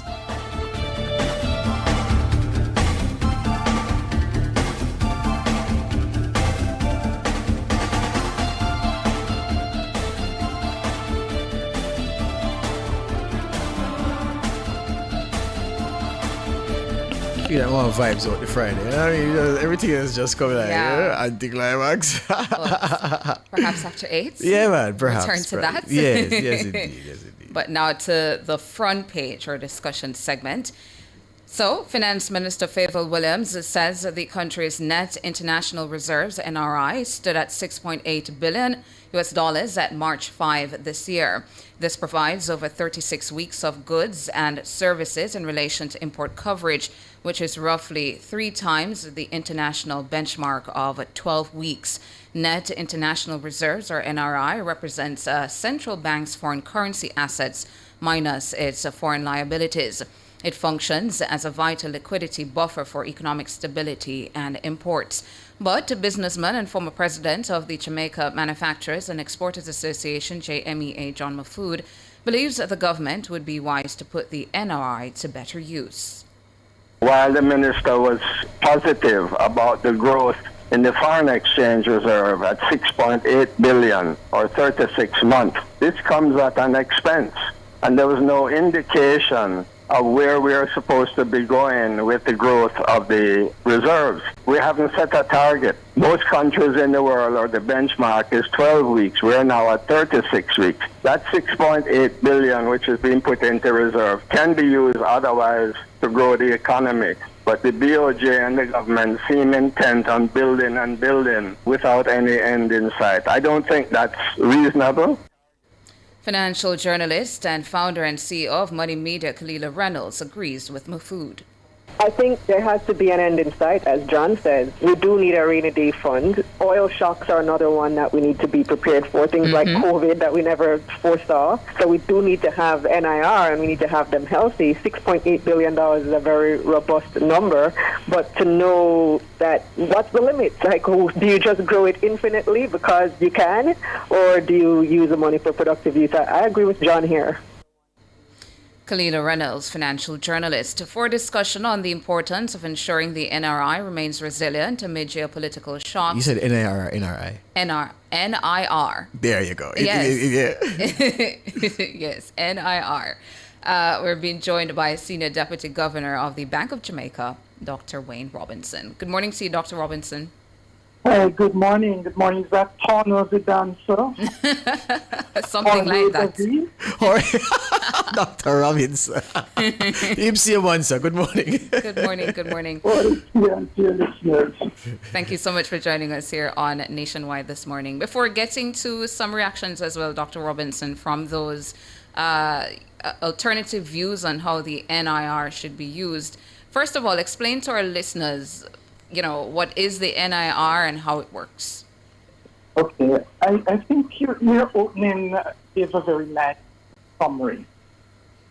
The net international reserve is the difference between the central bank's growth and...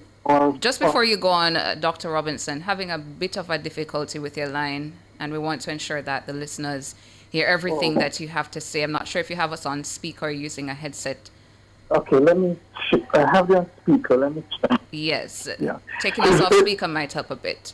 Right. Is this better? Much better. Thank you. Go ahead. Okay. Right. So, as I was saying, the net international reserves is the difference between the foreign assets that the central bank holds and its foreign liabilities. In Jamaica's case, Bank of Jamaica's foreign liabilities are very small, roughly about 13 million, very small amount. And our gross foreign assets are roughly about 6.8 billion, a little bit over that. As I said, you gave what I thought was a good summary of why we hold foreign reserves. It is really the country's savings account or insurance. It is used, first of all, of course, in our context to ensure that we can maintain some form of stability or order in the foreign exchange market. And that is important because whilst we have a floating exchange rate and will continue to allow the exchange rate to float, we have been mindful of the pass-through or the impact of rapid or uncontrolled movement in the exchange rate, the impact that has on inflation. It is, as I say, it's also our insurance. So if you go back to COVID, for example, when the tourism sector was shut, we had reserves that we could draw on to help to buffer the economy. So it is our rainy day savings, so to speak. It helps us to manage and to provide some form of insulation to the economy during times of shock. Importantly, it is a signal of the ability of an economy, of a country, to meet its external reserve, its external obligations. And that is very important for investors. When an investor is thinking about putting down money in Jamaica for the long term, particularly foreign investors, one of the questions they will ask is how easy it is, can I take my money back out of the country? And therefore, they look at the size of the reserves because that gives an indication of the availability of foreign currency. And, you know, when rating agencies are assessing Jamaica, one of the first metrics they look at is the size of our foreign reserves. So it helps to underpin confidence in the economy. And explain as well, Dr. Robinson, because you said savings accounts, and I want my listeners to understand practically how it works. Is it that each month a certain amount is set aside to put into the NRI? How is it built up? Okay. All right. So the Bank of Jamaica accumulates reserves through two sources. The primary one is that we buy foreign currency from the market. And we buy foreign currency every day from the market. So when you have your exporters, such as your hoteliers, remittance companies, when they have foreign exchange, they would sell it to the authorized dealers and cambiers. You as an individual, you may have foreign exchange and you want Jamaican dollars, so you go to a bank or a cambier and you sell it. Or if you're an investor, you're bringing in money and you want Jamaican dollars, so you would then sell your US dollars to a bank or a cambio. That goes into the foreign exchange market. The cambiers and the authorized dealers then sell back to Bank of Jamaica a portion, a small portion, of a maximum of 20% of these flows to Bank of Jamaica. So the more the economy earns foreign exchange, the more the economy generates foreign currency earnings, the more we are able to build the reserves. So over the past 3 years, for example, our direct purchases from the market has averaged about $2 billion annually. The second source is whenever the government borrows from abroad, the government either sells the proceeds, the foreign currency proceeds, directly to the Bank of Jamaica, or they may place it on deposit with the Bank of Jamaica. And then that gets reflected in our reserves. Mm-hmm. Talking to Dr. Wayne Robinson, Senior Deputy Governor at the Bank of Jamaica, about the importance of the NIR. Going to take a break and come back with more.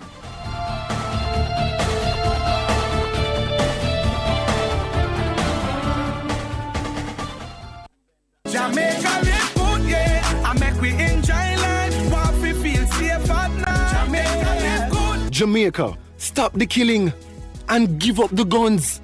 Just live good now. The time brought to you by the Ministry of National Security and Peace is 7:33. Remember the first time, the first glance, the the first touch.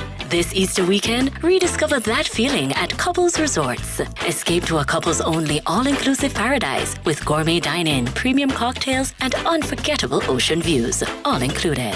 Jamaican residents can celebrate your Easter escape with exclusive rates from $405 USD per night, valid through April 30th. Visit couples.com/residents. Couples Resorts, like the first time, every time. From the biggest tracks to the biggest energy, Nationwide keeps it moving.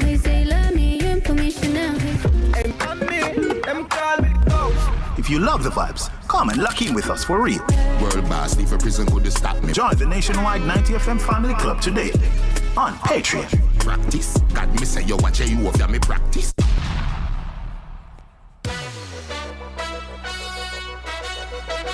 Over a month ago, we invited you to be a part of something special, something different. And you know what?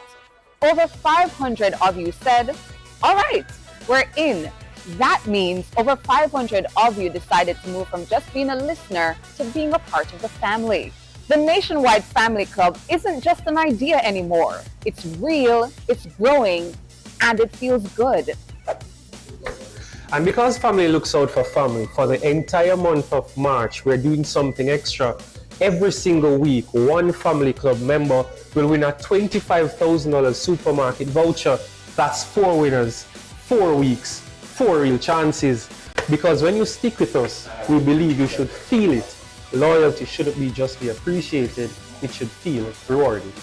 The Nationwide Family Club is where you, our listeners, come closer. Not just hearing the stories, but seeing how they're made. Not just listening to the voices, but connecting with the people behind them. In the Family Club, you get early access to documentaries, exclusive content on air, member-only conversations, birthday shout-outs, breaking news alerts, and depending on your tier, studio experiences and private live streams. That's not just regular radio. That's family access. This isn't just a subscription. It's connection. It's community. It's saying, I support what you do. And I want to be close. More behind the scenes. And no, more chances to win. And if you've been watching from the sidelines, we've been saving a seat for you. Join today. Be a part of the first 1,000 family members. And this March, you could be one of 4 people walking away with a $25,000 supermarket voucher. Go to patreon.com/Nationwide News Network, the Nationwide Family Club, closer than radio, stronger than ever, and growing with you, our family.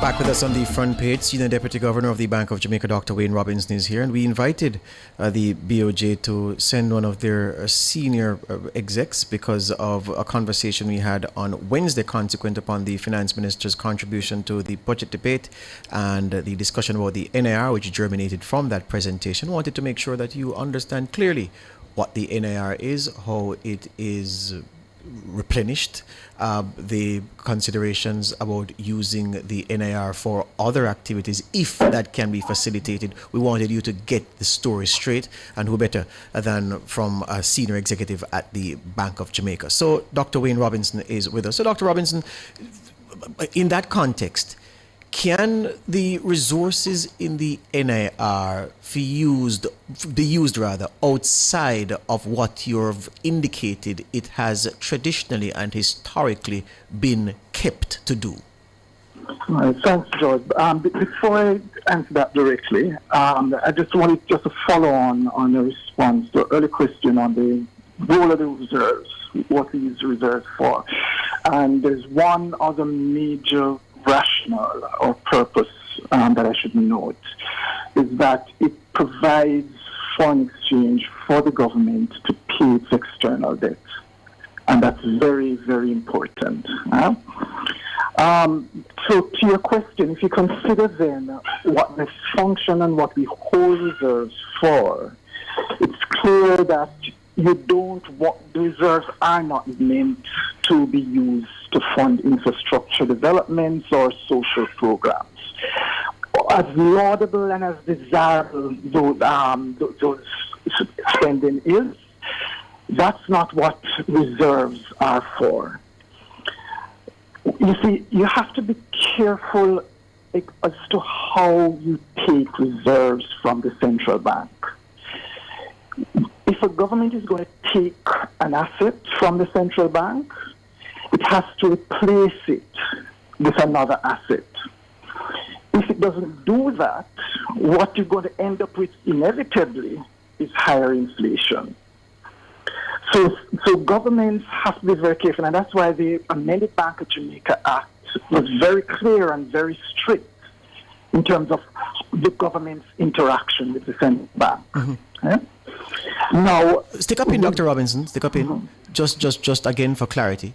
What's the relationship between taking the NIR for other purposes and a rise in inflation? Give me some more on that relationship. Okay, so if the government just simply takes it out, right, and doesn't replace it with another asset, what will be happening is that the central bank will be putting more liquidity into the economy than what the economy can actually absorb.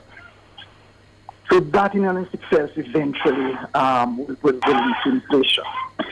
But there's another aspect that is important that I need to explain so that it's clear why the government cannot and ought not to do it. Recall, my response earlier in terms of, how we build reserves. By and large, the reserves are bought. The central bank buys the foreign currency. Okay? The government holds foreign currency deposit at the central bank, but that's a very small proportion of the reserve. That's about 10%. Yes. About. And of course, the government has access to those deposits, and it can pull on those deposits. Yeah? But the bulk of the reserves are bought by the central bank. So for it to leave the central bank, it has to be sold. So if the government wants to use it, it would have to buy the foreign currency from us. So this is what I meant, by taking out the asset, it has to give us back another asset. So it can't just simply come in and take it. Yes. So all right. I know, see why people would say dip into the NR, because here's the thing, Dr. Robinson, and it's not, academics always criticize simplified thinking, but it is simplified thinking that gets the world moving every day. If everything were complicated, we get nothing done.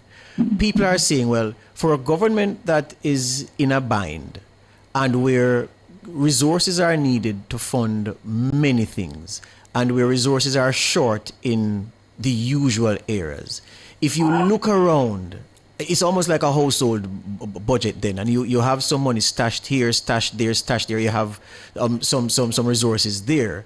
You're going to pull from everywhere there are resources. You're saying that thinking cannot and should not extend to the NIR because it is not a savings account, it is not a repository of cash, it is not a holder of resources like you would find elsewhere in your budget if you're thinking of the country as your household budget. Yes. I think you've hit the nail on the head. The other way to also think about it is, what is it there for? So like a household, you'd want to have an insurance account or an insurance policy in case your house burns down. And you try to preserve that, and you try to protect that. It's the same analogy here. You have built this reserve for a particular purpose. Now, there are other ways in which the government, and more sustainable ways and more prudent ways for the government to approach its expenditure needs. And that is taxes or borrowing or cutting back on expenditure. That is the more prudent way. Has there ever been, based on your research and your knowledge, Dr. Robinson, of a country going into its NIR in the way that has been suggested for Jamaica? Not that I can think of offhand. I would probably have to do some research, but typically that doesn't happen. What do you say, Dr. Robinson, to the point that what do you consider enough? It's now 6.8 billion. The point is that some consider it to be a healthy NIR, and what do you consider enough? At what point do you say, okay, I think we have enough there now that whatever else is supposed to go there in terms of a build-up of it can be used otherwise? Okay, thanks for that question. And if you could allow me a little bit of time to just expand on that. Now, the typical rule of thumb is the import coverage. Huh? And as you know, at the end of February, that was about 36 weeks of goods and services imports. Mm-hmm. But Bank of Jamaica and most analysts go beyond that. Going back again to what our earlier discussion as to what reserves are used for, it's not only used to cover imports, but as I said, it's also used to cover government's foreign debt payments. The other thing as well is that we are an open economy. So it means that money can move in and out of Jamaica freely. You can leave this program now, go to your bank and change out all your Jamaican dollars into US dollars. And what you find in times of uncertainty, when there's a loss of confidence, that's what people and investors do. Mm-hmm. They move out of the domestic currency into a safe currency, which is typically the US dollars. So we also have to ensure that we hold reserves in the event of something like that. Because again, remember the reserve, it's supposed to be like the insurance policy, It provides the underpinning for confidence in the economy. So our measure of what is sufficient goes simply beyond the weeks of imports. And what we use is a measure that has been developed by the IMF and which is used by most central banks. It is called the Assessing Reserve Adequacy Metric. Mm-hmm. And what this metric does is that it looks at all of these variables, all of these potential shocks, not just shocks to imports, but shocks to your export earnings, for example. And it comes up with a benchmark. Now, we have taken a very conservative approach. Ideally, you want to be 100% of that metric, but we have taken a very conservative approach because Jamaica is very vulnerable to shocks. For every dollar rise, US dollar rise in oil prices, our oil bill goes up by about 20 million. So if you think of the movement in oil prices since the Israeli-Iran conflict, yes, oil prices would have moved by about $20, a little bit above that since then. So if nothing else happened, if we continue to import at the same rate, our oil bill would have moved by a little bit over 400 million already. Right? So that just underscores how vulnerable we are to shocks. And not just oil price shocks, other shocks. So because of that particular vulnerability, we try to hold more than that 100%. Mm-hmm. Currently, we are about 156% of that metric, which again signifies that we have strong buffers. But for a country like Jamaica, we believe that we need this strong buffer. Yeah? Yeah. Now, the thing about it is that what we consider to be sufficient 10 years ago or 20 years ago may not be sufficient now. Yes. And what may be sufficient today may not be sufficient a year from now or 2 years from now. And that's because, one, we're living in a volatile environment. Things are changing rapidly. We are subject to a myriad of global and domestic shocks. which are occurring more frequently with greater intensity, and they often overlap, as we've seen recently. So we're living in a very volatile and dynamic environment. So what is sufficient? The idea of sufficiency is not a static concept. Yes. Also, the economy grows. And as the economy grows, you import more. All right? So you have to, therefore, and this is what we do, we constantly assess and update what would be a sufficient level of reserves. Well, Dr. Robinson, we're well over time, but we really appreciated it this morning, and I can tell you. Can I just make go ahead. Point? Just going back to the whole issue of taking the reserves to support growth. Our accumulation of reserves does support growth in the economy. How? As I said, because it underwrites investor confidence. Because investors are confident that they can come into the country, they can make their profits, and they can do whatever they want with their profits, they are more likely to come into and invest in the country. Remember, I indicated earlier that this is one of the metrics that the rating agencies look at. So because, among other things, because of the high level of reserves that we're holding, and of course because of the government's strong fiscal performance, that has allowed an improvement in the ratings. What that does is that it reduces the risk of government debt. So it means that the government can raise funds at lower levels of interest rates. Yeah. And you know, when you look at how Jamaica bonds have performed over the years, the interest rates on our bonds have been lower than many of our emerging market peers. That then translates into a more lower interest rate environment domestically, which then also facilitates investment. The more our credit rating improves, it also allows local companies. So, for example, you'll be aware that NCB, they are rated. Well, it helps NCB's ratings, which then helps a company like NCB to raise capital at even lower interest rates, again supporting the growth dynamic. Yeah. Dr. Robinson, thank you very much this morning. I think many people are now clear on the function of the NIR and the importance of it and how it supports growth even as it sits in the portal created for it. Thank you very much for your time this morning. It was my pleasure. Have a good day. You too. Senior Deputy Governor of the Bank of Jamaica, Dr. Wayne Robinson, putting on NIR class this morning for your benefit. Break time, back with more after these.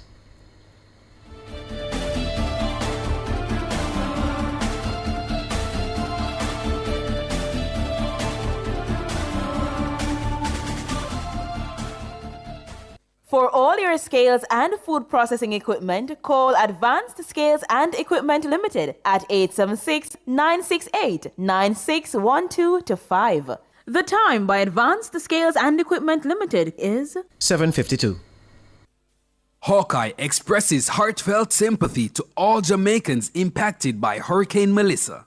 As we recover together, we remain committed to securing what matters most. The temperature by Hawkeye is 25 degrees Celsius in Kingston, 25 degrees Celsius in Montego Bay, 21 degrees Celsius in Mandeville. You could win a return on your taxes. Pay your taxes with your Sagicor Bank Business Credit Card at Tax Administration Jamaica or online for your chance to be one of 2 lucky winners of $500,000 cashback. Earn an entry for every $100,000 spent on taxes between February 27 and April 15. Plus, enjoy a 1-month payment holiday up to 55 days interest-free and unlimited reward points. Visit Sagicor.com to learn more. Conditions apply. Authorized under Section 58.3 of the Betting, Gaming and Lotteries Act. This station raised me. It gave me a voice. And if Nationwide has ever meant something to you, come on in. Join the Nationwide 90 FM Family Club today on Patreon. Unlock winnings, unlock value, unlock postpaid with Digicel. When you sign up, stay active, or upgrade, you could win up to $1 million and more. Unlock winnings with Digicel. Authorized under Section 58.3 of the Betting, Gaming and Lotteries Act. Conditions apply. Promotion valid from February 6 to April 4.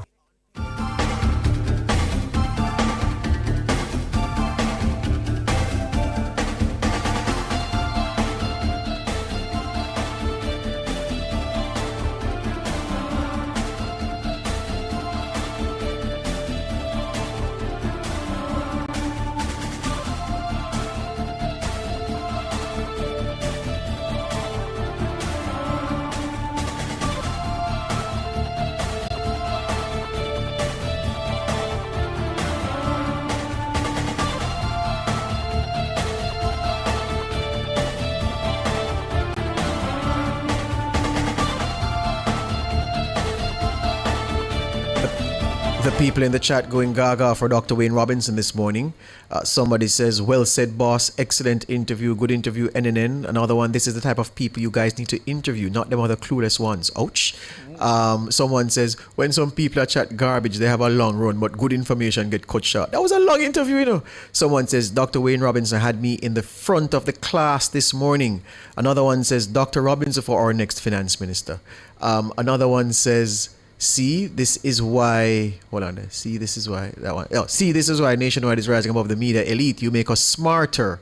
Someone said education is so important. And it's rave reviews for the information given by Dr. Robinson, because many people now are in full understanding of the role and function of the Net International Reserves, the NIR. Yeah, explainer interviews are very important at times, and this one was certainly one of them. Turning our attention now to reactions from the budget contribution from the opposition spokesman on finance yesterday. So, Finance Minister Favour Williams and her opposition counterpart have made their contributions to the 2026-27 budget debate. And in the opposition spokesman's presentation, he says government's revenue measures is a bad call. He says the measures will damage the country's economy. For reactions, we're being joined by past president of the MSME Alliance, Donovan Wignall. Good morning to you. Good morning, Tana. Good morning, George, and morning to your listeners. Morning. Thank you so much for joining us here on Nationwide this morning. Donovan, what do you make of the presentation yesterday by Julian Robinson? Well, in the true essence of debating, I think he made a good presentation. He made some good points. It wasn't so much criticism and opposition I saw yesterday, but more a critique and him presenting alternatives, which is a good thing. I think the Minister of Finance had a job to do. She had to put together a budget that explains where she's going to get the revenue from to fill that gap for the 29 billion. So she did what she had to do. A lot of times people call for alternatives to tax measures. And to be honest with you, I mean, I, like a lot of people, was waiting for a punch in the gut where the tax measures were concerned, but that wasn't the case. I think she presented a palatable one. Julian Robinson, on the other hand, presented alternatives which I think is worth looking at. As I always say, there is in the detail. So the taxing, for example, collecting GCT at the register probably is an innovative way of looking at collecting the taxes. I mean, less work for me, I wouldn't have to file a return at the end of the month. So it is a good thing. You live collect the taxes, live, real time. And people who are not paying taxes, I'm assuming that everybody is collecting the money digitally. People are not collecting, some people are not paying taxes up front. The Ministry of Finance, now the tax department, will be able to collect more taxes through increased compliance from this method. I think his suggestion on energy and how we look at energy, the situation in the Gulf is one that is going to be with us for a little time. Not long. I think the war will soon be over. People will soon come to their senses. But in the long run, I think we need to look at our energy resilience and how the government can assist it with putting in affordable energy solutions. JPS is not going anywhere, and it has to do what it has to do because that's the only power company we have. So while the government seeks to manage that relationship between themselves, JPS, and us, it's important for us to reduce the cost of energy, to encourage foreign direct investment in the manufacturing. Nobody's coming to Jamaica to manufacture anything because the cost of our energy is too high. And that is one of the bugbear with getting growth from increased manufacturing, increased additional businesses, because the cost of business, more so the cost of energy, is way, way too expensive. So I like his suggestions on the whole energy matter. Never too care too much for the history lessons concerning, all of that. I suppose the activities that's were in politics, of course. But generally, I think he presented himself well. And just before we let you go, Donovan, because it was a 3 or 4 part alternative, you spoke to the additional tax compliance as well as the electronic invoicing system at the TAJ. But he also mentioned additional borrowing of $15 billion, and some folks online are making much of that. What did you make of that aspect of his alternative to what the finance minister had said to fund the budget? Well, additional borrowing of 15, I didn't get where he would borrow the money from. But at this point in time, we have to borrow to grow. And if it is that we are going to borrow to grow, then fine. But borrowing just to fill a gap in the budget, I probably would not be agreeing with that. In any industry, in any personal economy, in any business economy, when you borrow money to expand your business, if it's borrowing is to expand the economy and, putting additional capacity to cause growth, which in turn will increase our GDP and increase revenue, then fine. Other than that, no for me. Thank you so much, Donovan, past president of the MSME Alliance, coming on and providing some reactions to the 2 contributions that we've heard so far from the Finance Minister, Favour Williams, and yesterday from the opposition spokesman on finance, Julian Robinson. Thank you so much for your time. All right, we take a break now. Sure. We take a break now for Across Jamaica.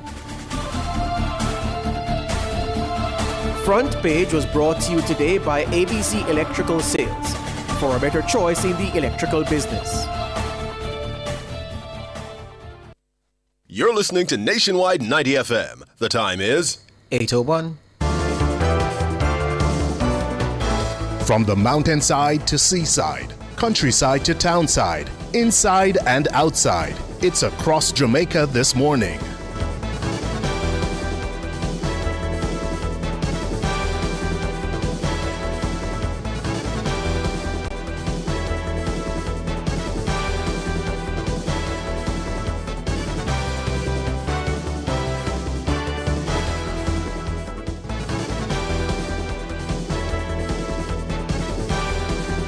Taking you across Jamaica this Friday morning, March 13, 2026 in Portland. Titchfield High School's sports department and school's challenge quiz program have received a $1 million boost from Island Car Rentals. The check was handed over by company CEO Ryan Parks during a recent workshop at the school hosted by the National Environment and Planning Agency. Parks, who is an alumnus of Titchfield, says the donation is meant to give the students more opportunities for growth in both athletics and academics. He says it was a recognition of the need to sustain an institution that has given to him and thousands of others upwardly mobile Jamaicans over the decades. The company adds that the donation reinforces its commitment to education, youth development, and community investment. In St. Andrews, Supreme Ventures Foundation has presented $5 million worth of generators and water tanks to the Child Protection and Family Services Agency, CPFSA. The handover was held at Homestead Place of Safety in Stony Hill on Thursday. The equipment is to be distributed to state care facilities across the country, including Garland Hall Children's Home, Blessed Assurance Children's Home for Special Needs, Melody House, West Haven Children's Home, Clifton Boys Home, and others. 2 additional generators were also dispatched to the CPFSA head office for delivery to facilities in Black River, St. Elizabeth. This ongoing donation marks another significant step in the Supreme Ventures Foundation's mandate to build a safer, stronger, and more resilient environment for the children of Jamaica. Supreme Ventures says the donation is part of a memorandum of understanding with the CPFSA, in which the foundation committed $40 million over 3 years to upgrade fire safety equipment, training, and signage. The foundation says that project ultimately expanded to benefit between 40 and 50 homes across Jamaica. Also in St. Andrew, the Passport, Immigration and Citizenship Agency, PICA, and the Management Institute for National Development, MIND, have signed a memorandum of understanding to develop customized training programs and structured learning pathways for PICA staff. The signing took place at the Ministry of National Security and Peace in New Kingston on Thursday. The MOU was signed by MIND Chief Executive Officer Dr. Ruby Brown and PICA CEO Garth Williams. Under the partnership, MIND will collaborate with PICA to design and deliver specialized training programs aligned with PICA's core functions in border management, immigration control, passport services, and citizen administration. The collaboration supports the government's public sector learning and development policy and the public sector learning framework. The MOU will remain in effect for 3 years. And that's it for Across Jamaica.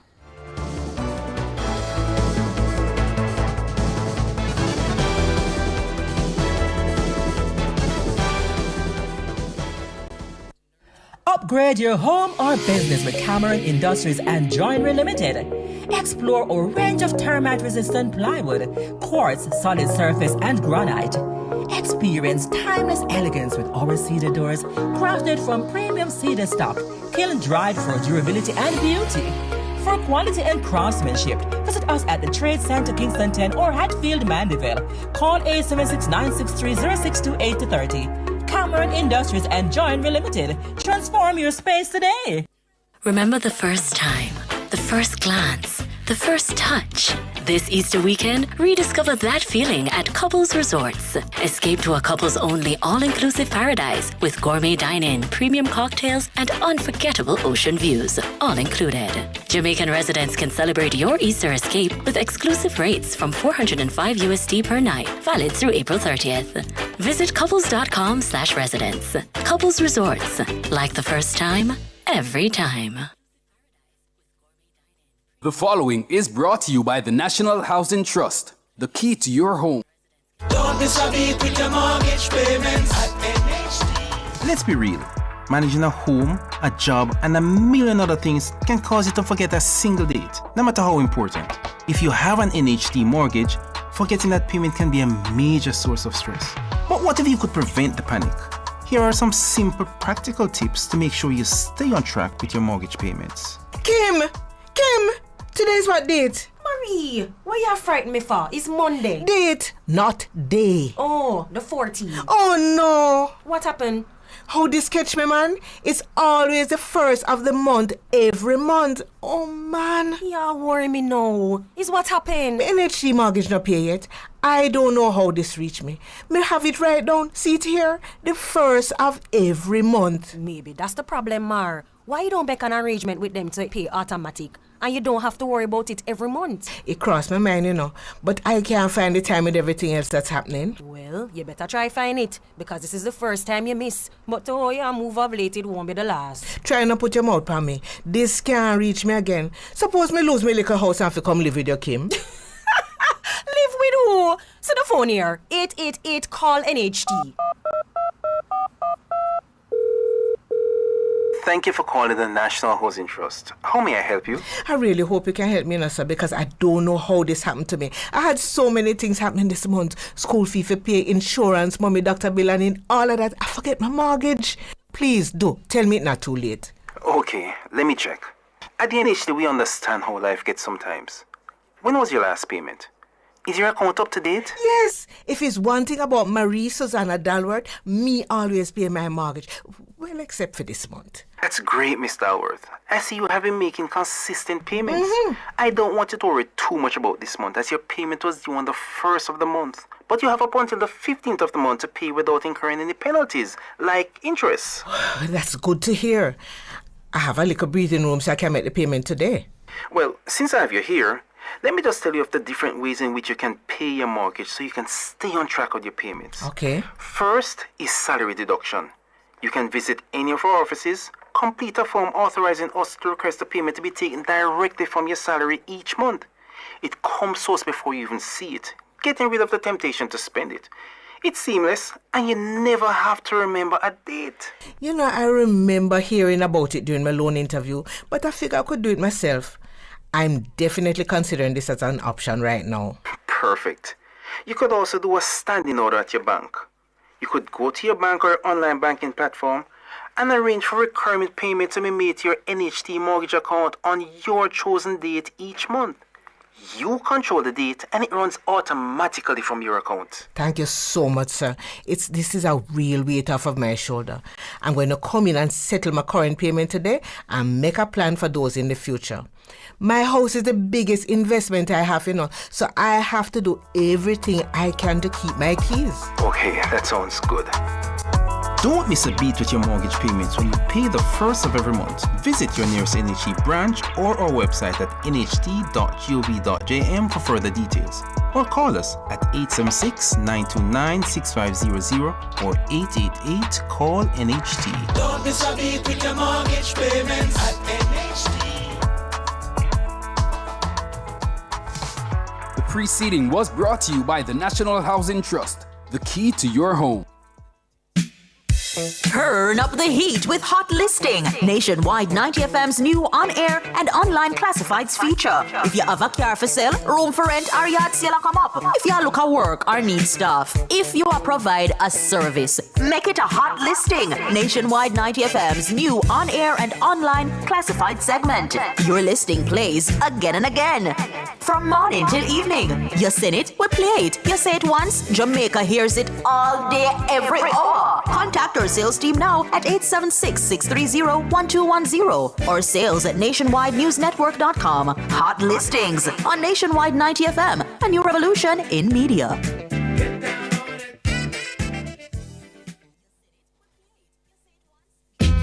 Get ready, students! Get ready, parents, and get ready, schools! Some say pull up your pants and put it on your waist and from February 27 to May 8, Nationwide 90FM is hitting the road again with the NNN School Tour 2026. A fun and interactive journey, bringing excitement, energy, and empowerment straight to your school. Under the theme Rise Up, Represent, Do It For Your Future. Me no getting nothing less than 98 when school over, me never abide the gate. We'll motivate the Jamaican youth them for dream big, take action, and own them future.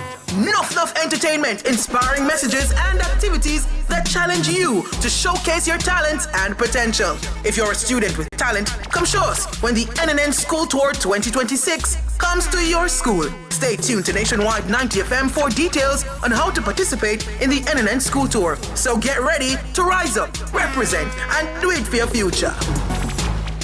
The NNN School Tour 2026 is brought to you by the Jamaica Urban Transit Company JUTC, Tip Friendly Society, the Police Civilian Oversight Authority, Nutrition Productions Limited, Digicel, and Wisinco.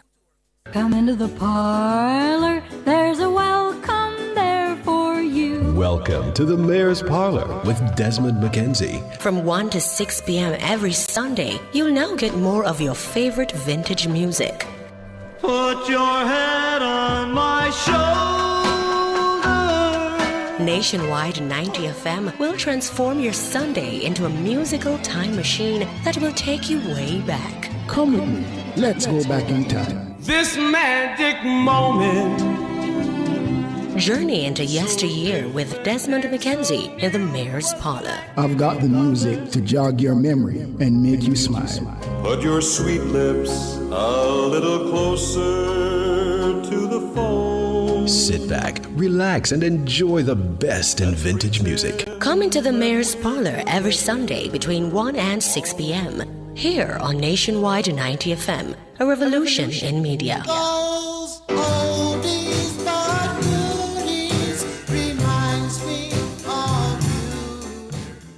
Interex Distributors Mega Tile Clearance Sale is happening this month. Yes, all tiles must go. Ceramic, porcelain, borders, and inserts at jaw-dropping prices. Create the look you love with premium tiles for less. Hurry to our showroom at 30 Dunrobin Avenue, Kingston. Call 876-501-2516, 876-550-5689. Interex Distributors Tile Clearance is now on. As a taxi man, every mickle make a muckle. I see him way so, BCIC Easy Pay stay. Having 11 months to pay my car and home insurance, little by little, puts me at ease. Exactly. With my type of business, I have to fret about pay a big money, yet always covered. Get as much as 11 months to pay your car and home insurance while enjoying 100% coverage with BCIC Easy Pay.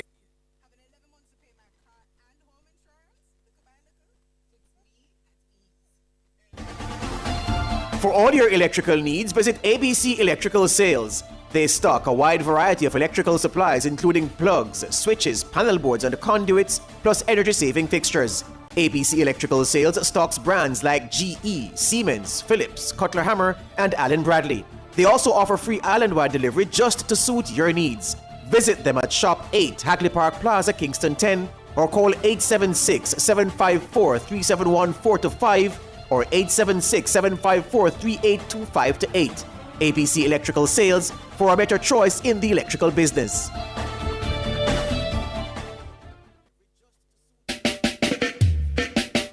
So some of you have been listening longer than I've been talking on radio, so this is our way of keeping it strong together. Join the Nationwide 90 FM Family Club on Patreon and stay with us.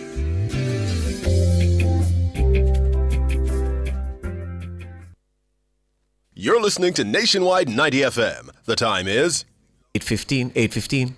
Fontana Pharmacy has a wide variety of items from pharmaceuticals, household, cosmetics, toys, and more. The temperature by Fontana Pharmacy, it's all good inside, is 27 degrees Celsius in Kingston, 25 degrees Celsius in Montego Bay, 21 degrees Celsius in Mandeville.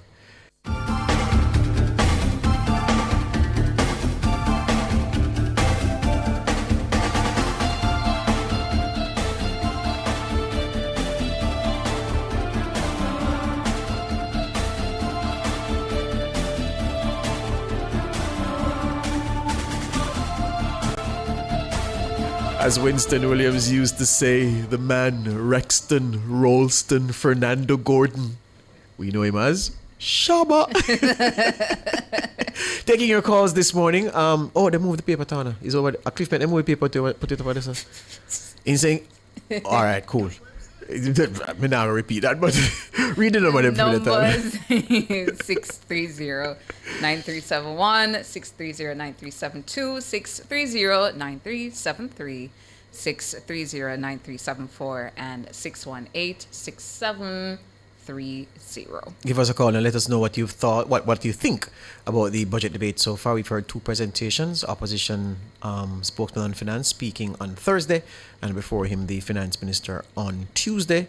Next week, Tuesday, it will be the turn of the opposition leader, and then Thursday will be the prime minister, and then the Tuesday after, the finance minister will close the show, and then we'll move on to the State of the Nation. We used to call it the sectoral debate, but yeah, that will happen. So give us a call this morning on one of those numbers.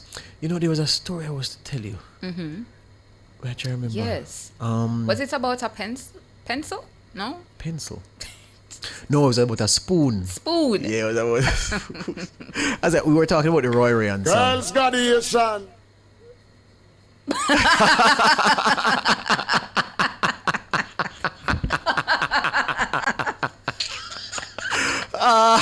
Was it? You did that deliberately, Mr. King? Let me ask you a question. If you could find a piece of that and then give us the love in there counteraction, you can do that, you bad, sir? Yeah?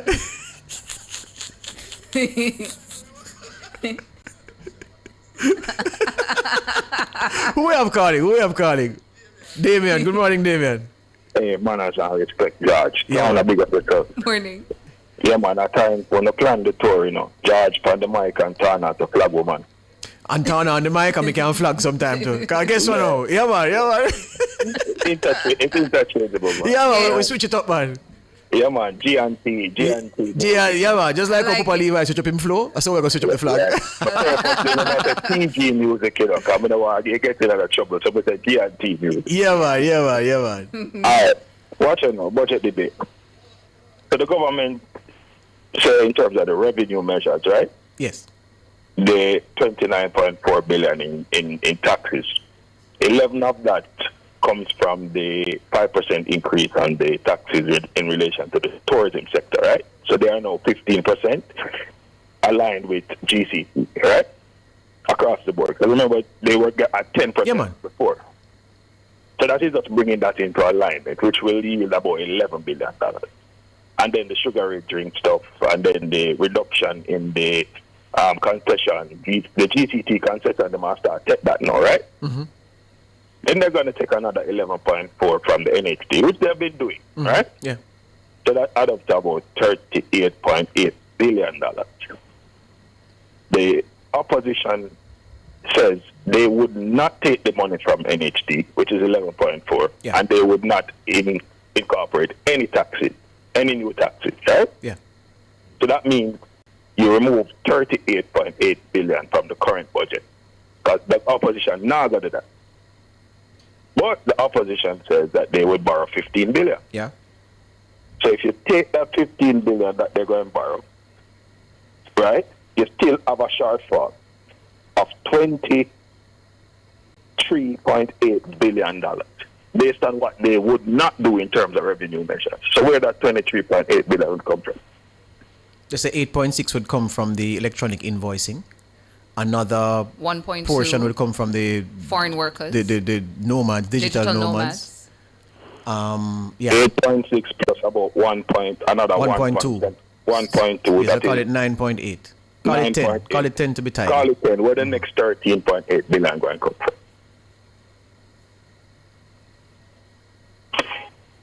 You see, when you have your guests that come to talk about the budget debate and talk about the presentation, we need people who can break down the numbers. You just said the devil is in the detail.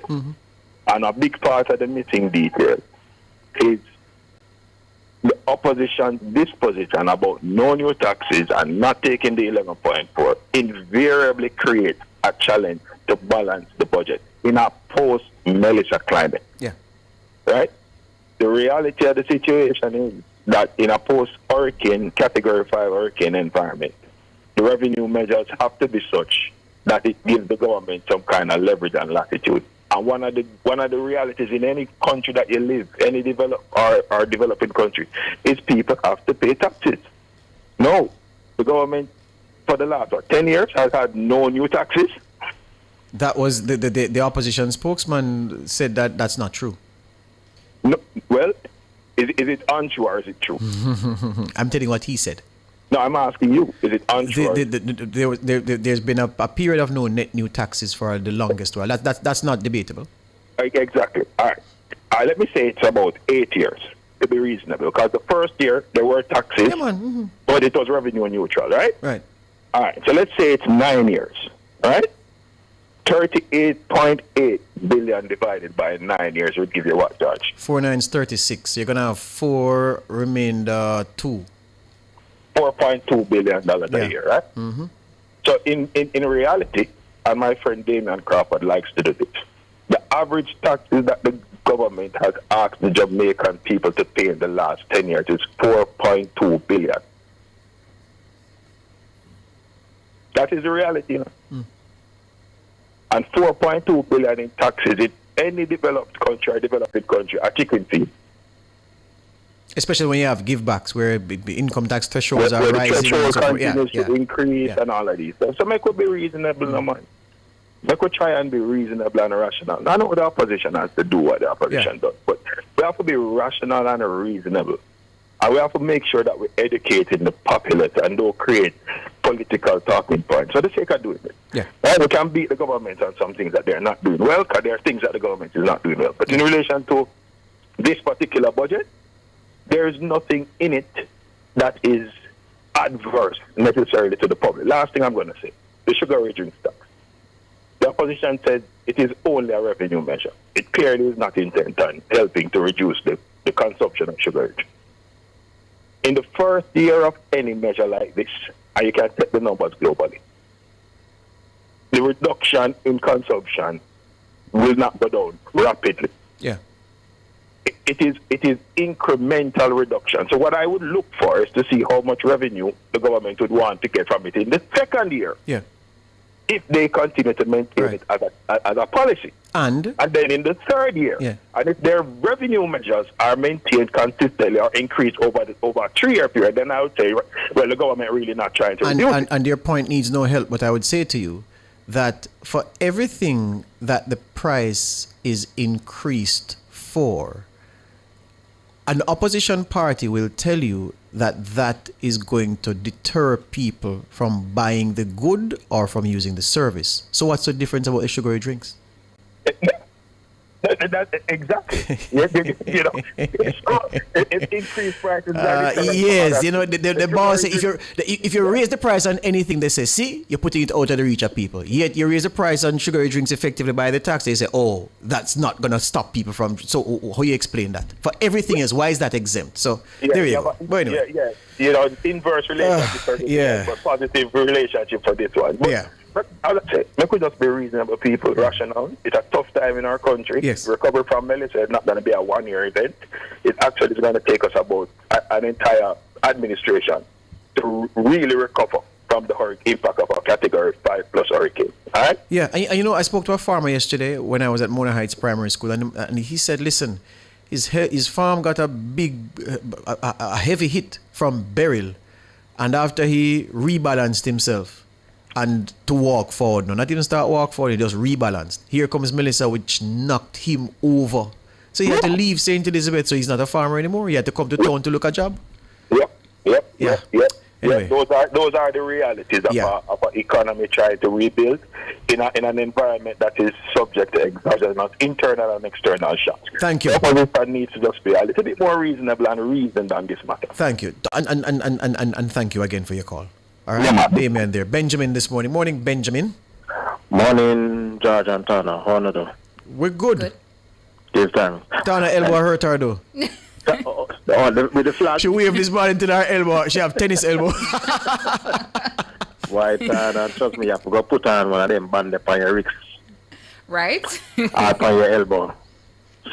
Alright, so my call this morning is not about any affairs of the country or politics or budget or anything, but is to say a special VVIP birthday greetings to one of your own. Michelle.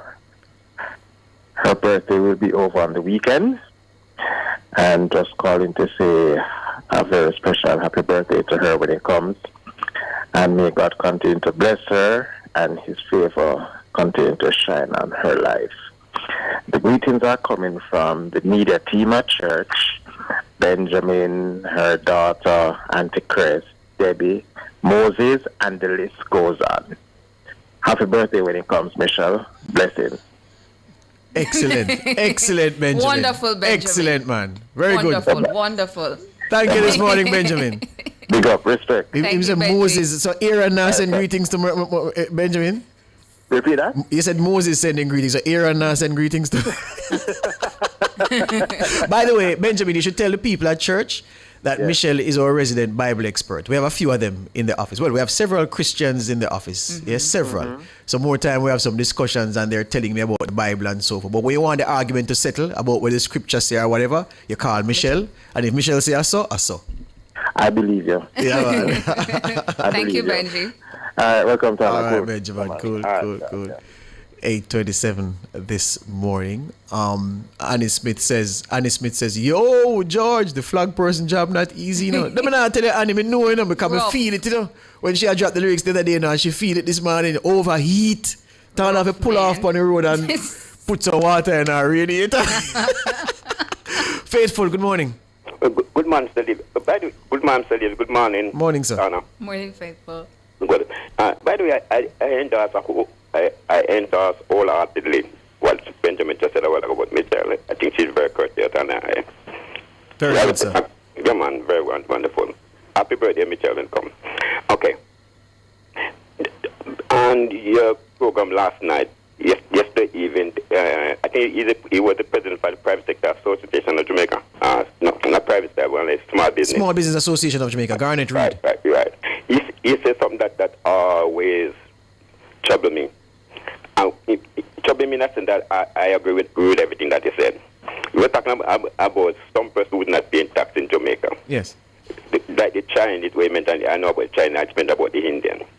You have some kind of some cigarette that come in the base, and those cigarettes that sell by Ratman, we charge them tax on it, and but those, you have a lot of goods coming in the country, and the Chinese, Hold on, faithful.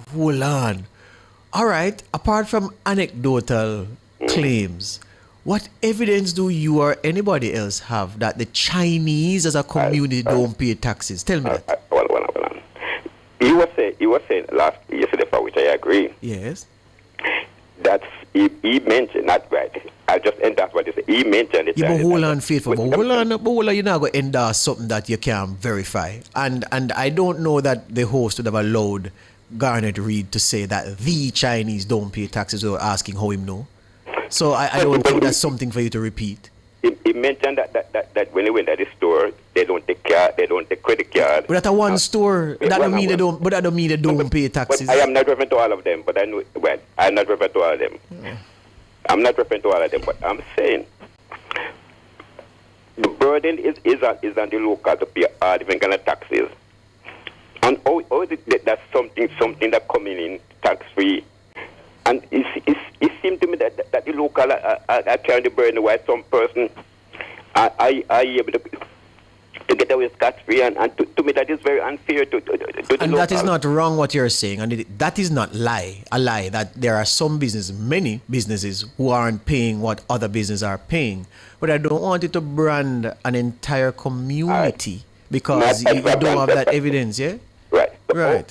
How is it that some person can come in and set up shop overnight? Mm-hmm. Set up shop overnight and a flowering business.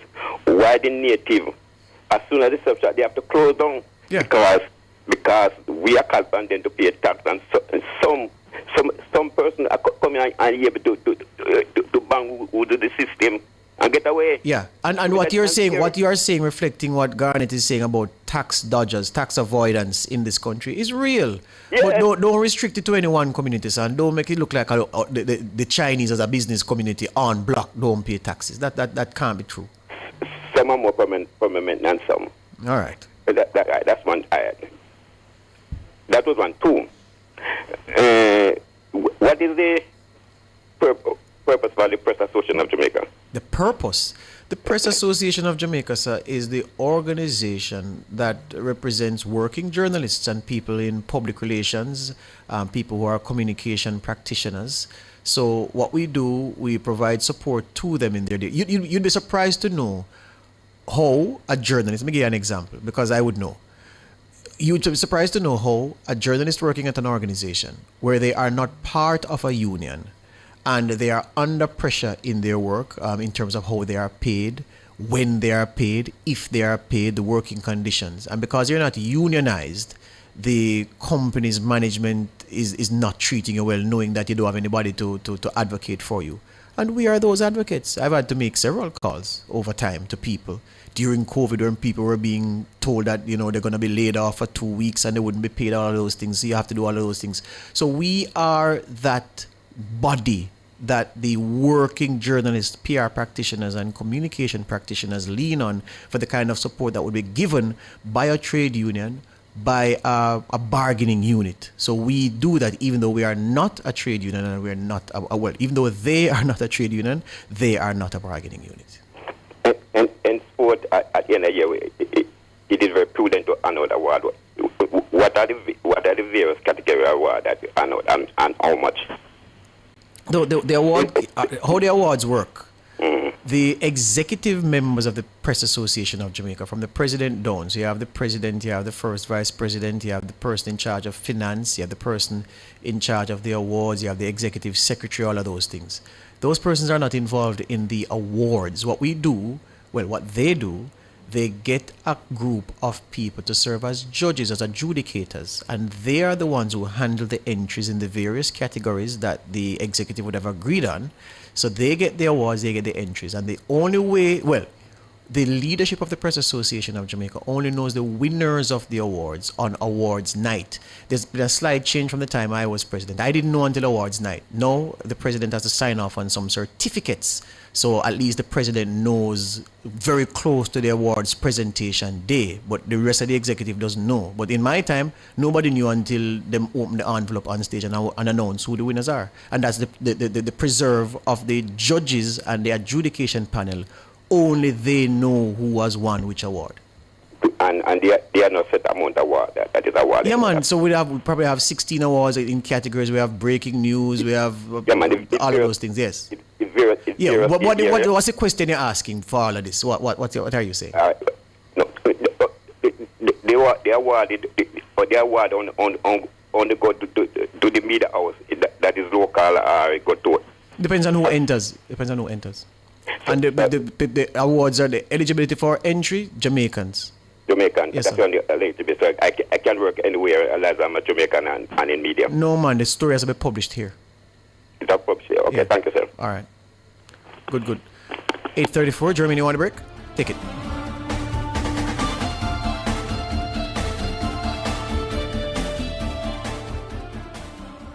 From the world to Jamaica, CFL delivers. Global reach, Caribbean reliability. Call 876-320-2263 or visit shipcfl.com. The time by CFL Jamaica is 8:34.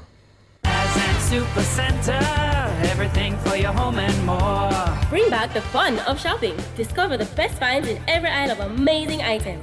For your kitchen, your living room, your bedroom, or any room, Azan Supercenter has that perfect touch to elevate your space to the next level. Our team is ready to help you find what you are looking for you or someone else.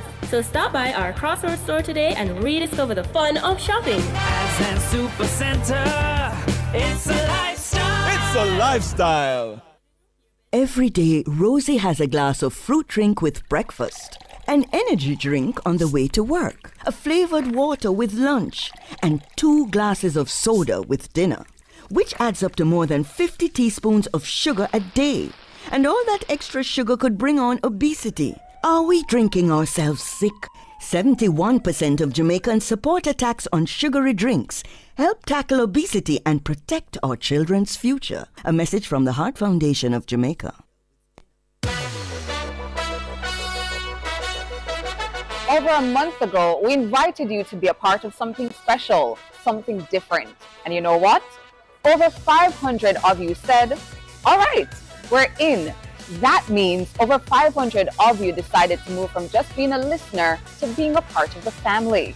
The Nationwide Family Club isn't just an idea anymore. It's real, it's growing, and it feels good. And because Family looks out for family, for the entire month of March, we're doing something extra. Every single week, one Family Club member will win a $25,000 supermarket voucher.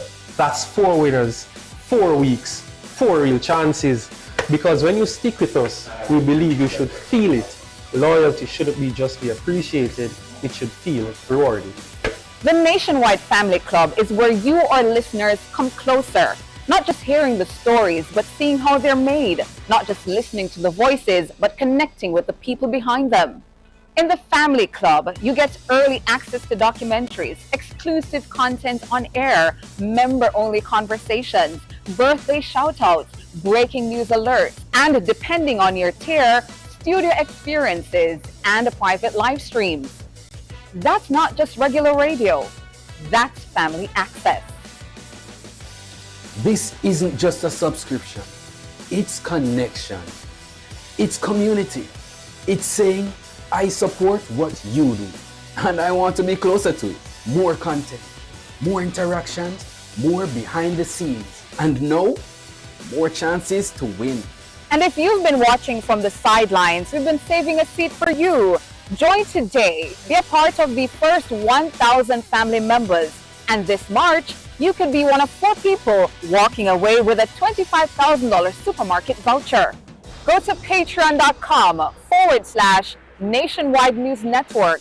The Nationwide Family Club. Closer than radio, stronger than ever, and growing with you, our family.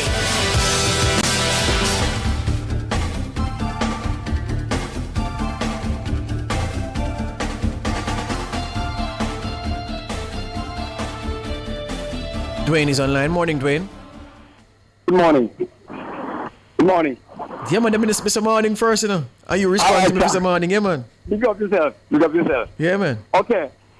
Fantana, I see the Fantana store is owned by a Chinese man. Mr. Chang? Yeah.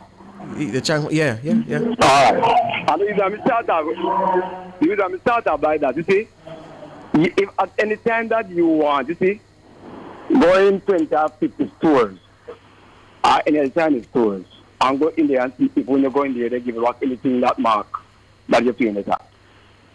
Now, for me to single out to say that I'm not paying, generally I can't say that. Mm-hmm. But I know that no store that I gone into, right?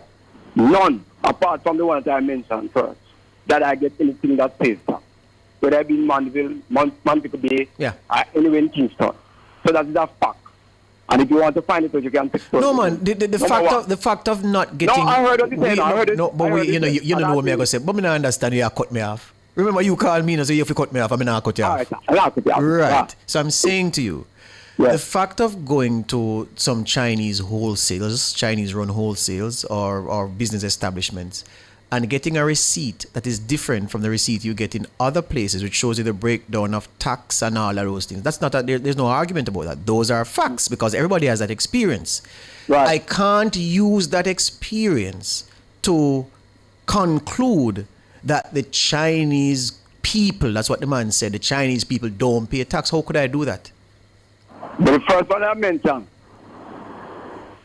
right? The first person I mentioned, that I asked. Right.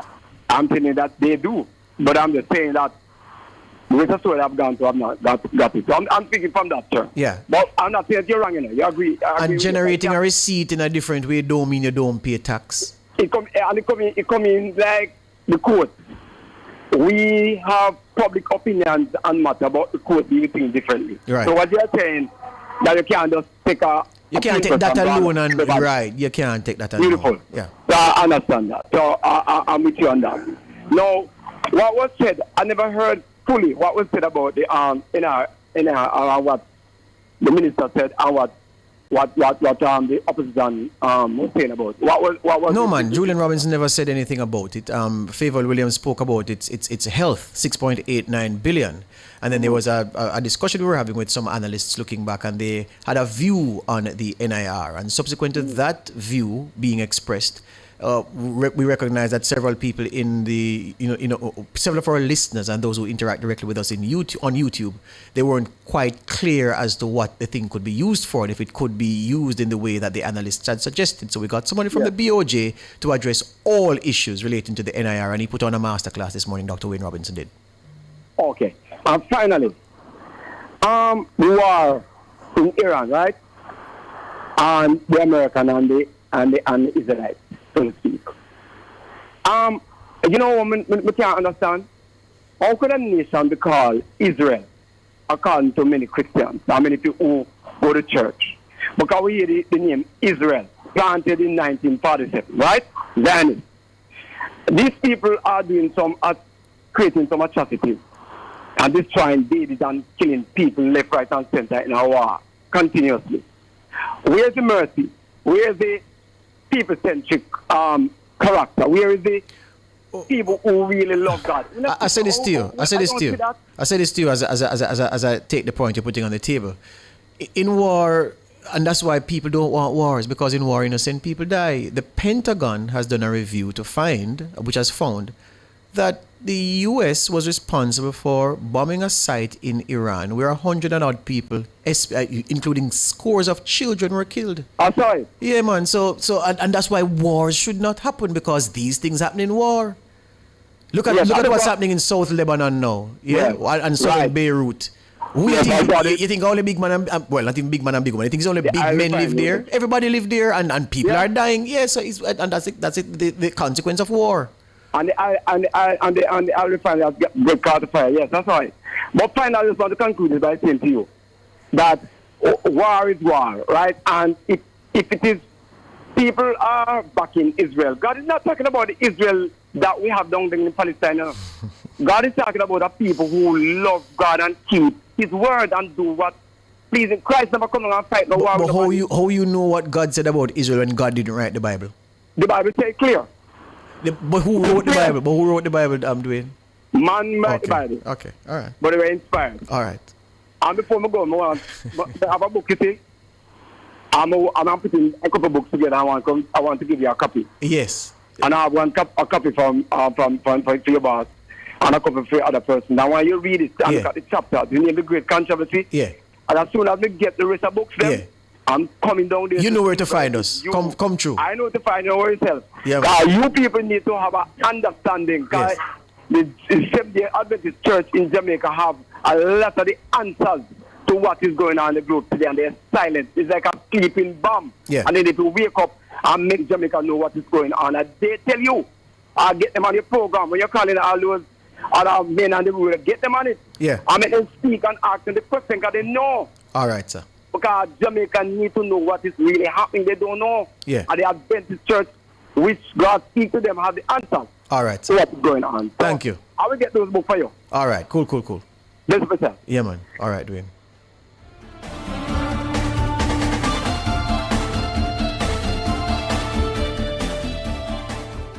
Decorate like a designer with BH Paints. The time brought to you by BH Paints is 8:44. This is how we do it. This is how we do it. Arguably the biggest one-hit wonder, Montel Jordan. Can't stop, but can you remember that video come out? For BET and MTV that? Or VH1? Jeez, stop this. I feel alright. The party's here on the west side. So I reach for my 40 and I turn it up. Designated driver, take the key to my truck. Hit the shop cause I'm faded. Honey's in the streets, say money, yo, we made it. It feels so good in my hood tonight. The summertime skirts and the guys ain't canine. All the gangbangers forgot about the drive-by. You gotta get your groove on before you go get paid. So tip up your cup and throw your hands up and let me hit a party. Say, I'm kinda buzzed and it's all because this is how we do it. South Central does it like nobody does. This is how we do it. To all my neighbors, you got much flavor. This is how we do it. Let's flip the track with the old school band. This is how we do it. This is how we do it. All hands are in the air. Oh gosh, this was first form in high school for me.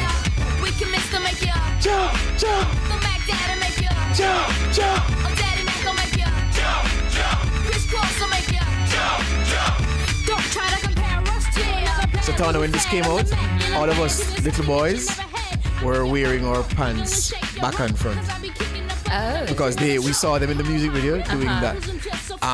So I tried on my jeans back and front. My brother nearly killed me. So I had to abandon that. But my brethren them, man, them come on school events, school fete, back and front pants, crisscross. In the country, your granny or your mother say, yeah, mascot. Yeah, mascot, yeah. Take you out. Crisscross, make it.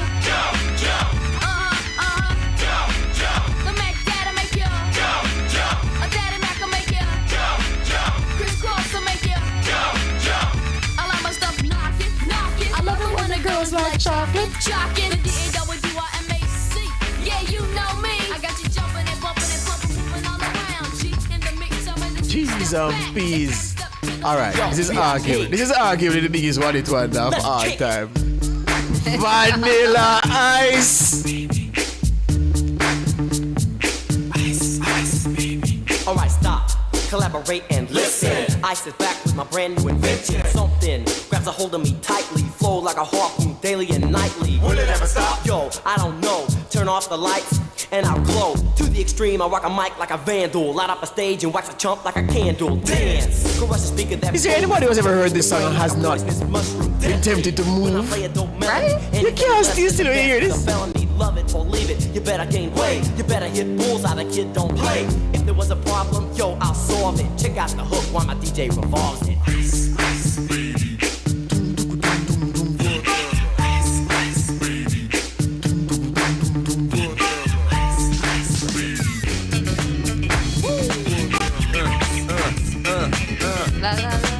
Oh, King. King. It's not Johnny Gill. There's one who say, just got paid Friday night. Give me that number. Friday night. On your mark, ready, set, let's go. Dance floor pro. I know, you know, I go psycho when my new joint hit. You just can't sit. You gotta get jiggy with it. That's it. Honey, come ride. DKNY, all up in my eyes. You got a Prada bag with a lot of stuff in it. Give it to your friend, let's spin. Everybody looking at me, glancing a kid. Wishing they was dancing a jig here with this handsome kid. A cigar right from Cuba Cuba. Just bite it. It's for the look. I don't light it. Ill way to ammo on the hand, stay on play. Give it up, jiggy, make it feel like foreplay. Yo, my cardio is infinite. Big Willie style's all in it. Getting jiggy with it. Getting jiggy with it. Mark Morrison. It's a return of the Mac. We never know where the Mac went, you know. But the man's a return of the Mac. Come on. Yeah. Yo. This was monstrous. As I said, the story goes. Baby, now I got the flow. Cause I know it from the start. Baby, when you broke my heart, that I had to go my day. I'm sure you that I win. You love me. I said that I love you. You love me. Yes, I tried. Yes, I tried. You love me. Even though you know I died for you. You love me. Yes, I cried. Yes, I cried. Return of the man. Return of the man. Come on. Try it. Return of the man. Oh my God. You know that I'm living. Here I am. Return of the man. Once again. Return of the man. Top of the world. Return of the man. You know that I'm living. Here I am. La la la la la la la la la. Na na na na na na na na na na na na na na. Here comes the hot sniper. I'm the lyrical gangster. Big up the crew in the area. Still living like that. Finally play. No, we don't die. Yes, we multiply. Anyone press will hear the fat lady sing. Act like you know, Rico. I know what Bo don't know. Touch them up and go. Hey, ching ching ching ching.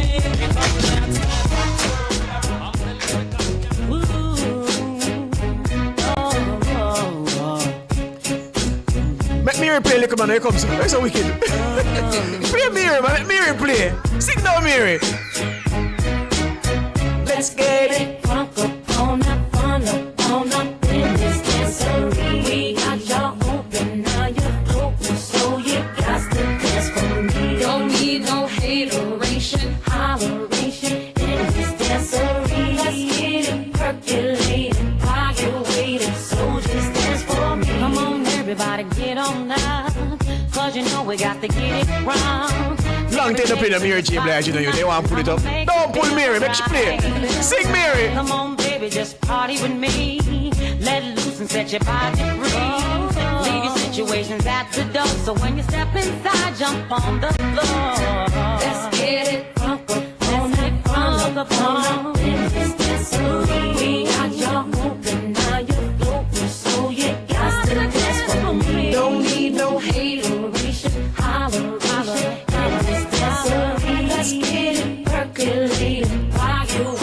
So just this one, it's only gonna be about a matter of time before you get loose and start to lose your mind. Let's get into the birthdays. Celebrating their birthdays today. Happy birthday greetings going out to Sergeant Hopton Cole at the Area 1 Accident and Reconstruction Unit. Happy birthday as well to Corporal Rita Rowe at Freeport Station, Paul Rennie in Falmouth, Wade Nugent at LCB Falmouth, Nigel Marin Kingston, Ricardo Fairman in Hanover. Happy birthday to all of you, wishing for your great day. Birthdays for tomorrow. Happy birthday when it comes to Sergeant Alonzo Brown at the Sangster International Airport, DCP Andrew McGraw at the JCF Hearst Driver in Kingston, DC Terry McKenzie in St. James at the St. James Police Division, Pernell Houghton, Royal Cayman Police Service, Sergeant Pernell Houghton, happy birthday to you. Happy birthday when it comes as well, Mrs. Paula Barrett Reed, JP, Trelawney SDC Parish Manager, Steve Lewis in Sav, Sharon Robinson in Sav. All of these greetings are coming from Sergeant Wayne Wallace. Over on Facebook, happy birthday going out to Wayne Ho, Halvard Ho, Marshall Hall, is it? Jules Roman, happy birthday as well to Andrea Downer, Denisha Maxwell, Anna K. Patton, Fernando McFarlane, Janine Kelson, Jamelia Webb, Terrence Nichols, as well as Suzette McLeod and Shan Berry. Happy birthday, wishing for you guys a great day. And this one says, happy birthday to a very caring and passionate friend, Patsy. Patsy, it's your birthday today. Happy birthday to you. Hope you live to see many more birthdays. God bless. Greetings coming from your friend, Juliet, who loves you dearly. So happy birthday. And a belated birthday greeting shout out to a family member, very important family member here, Glenroy Griffiths. Glenn Griffiths! Glenn Griffiths! Yeah, it was your birthday yesterday, Glenroy. Big up Good every time. morning to you, belated happy birthday greetings, and watch the screen, no? Watch the screen. Light up, yeah? Light up Oh, for you you, mean Glenroy. Glenn right up on the TV, my lad. Belated happy birthday to you, Glenroy. Hope you had a fantastic day yesterday. Belated happy birthday. Juliet says I should wish her sister, Geraldine Higgins in Laurel, Maryland, happy birthday. So Geraldine, happy birthday to you, Lady Higgins, coming from your sister, Juliet Sanchez. She says, thank you for being such an important piece of my life. You're not just older today, but wiser, stronger, and amazing. So Geraldine Higgins, Laurel, Maryland in the United States, your sister, Juliet Sanchez, sending you greetings dipped in love. Happy birthday. You're my darling. Hey. Girl, you're my friend. This is one of the first albums I bought. You know, you used to get burned CD, copy of CD. Yeah. I bought this myself. Yeah, man. Support Shaggy thing from long time. Yeah, man. Can't be a fool, son. What about the long run? Looking back, shorty always a mention. Said me not giving her much attention. She was there through my incarceration. I wanna show the nation my appreciation. Girl, you're my angel. You're my darling. King of last year about Raven. I like the way about Raven. You know, Raven then. Jesus, peace. Drop a Winnie one day in there now. Got some kicking up, play the tune, man. I want to tell you. Look at the tune, man. Ciao. Girl, you're my friend when I'm in need. Lady. You're a queen and that's how you should be treated. Though you never get the loving that you needed. Jesus, peace, don't Tana. This going home from UTech to watch this on 106 and Park every day, every week. We see your own Jamaican, a star of BET 106 and Park. Come to Wayne Wonder. She is a beauty, very special, really and truly. Don't stop singing now. Take good care of me like it's her duty. Want her right by my side. Night. Read him now, Donna. Read him now. Hey, no letting go, no holding back. Because you are mine. Jesus, peace. Derek, you have to give it a mix now, you know. Girl, I'm so glad we made it. No letting go, no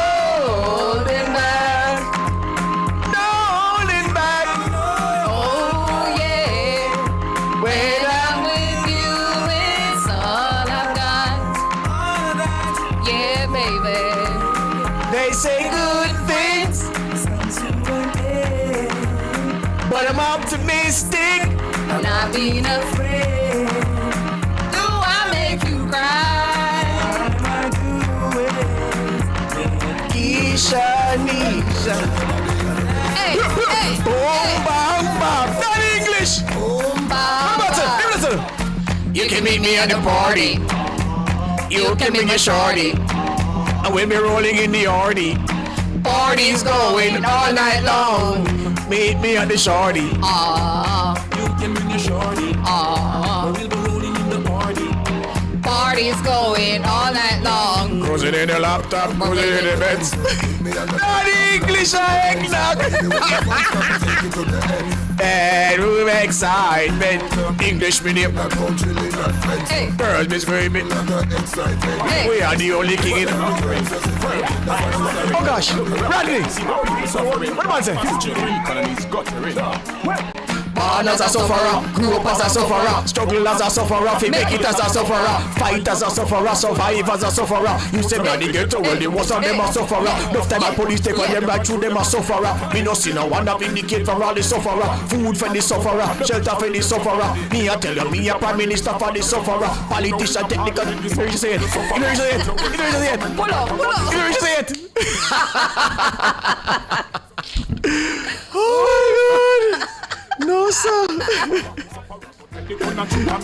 Yeah. You don't see a PA sufferer.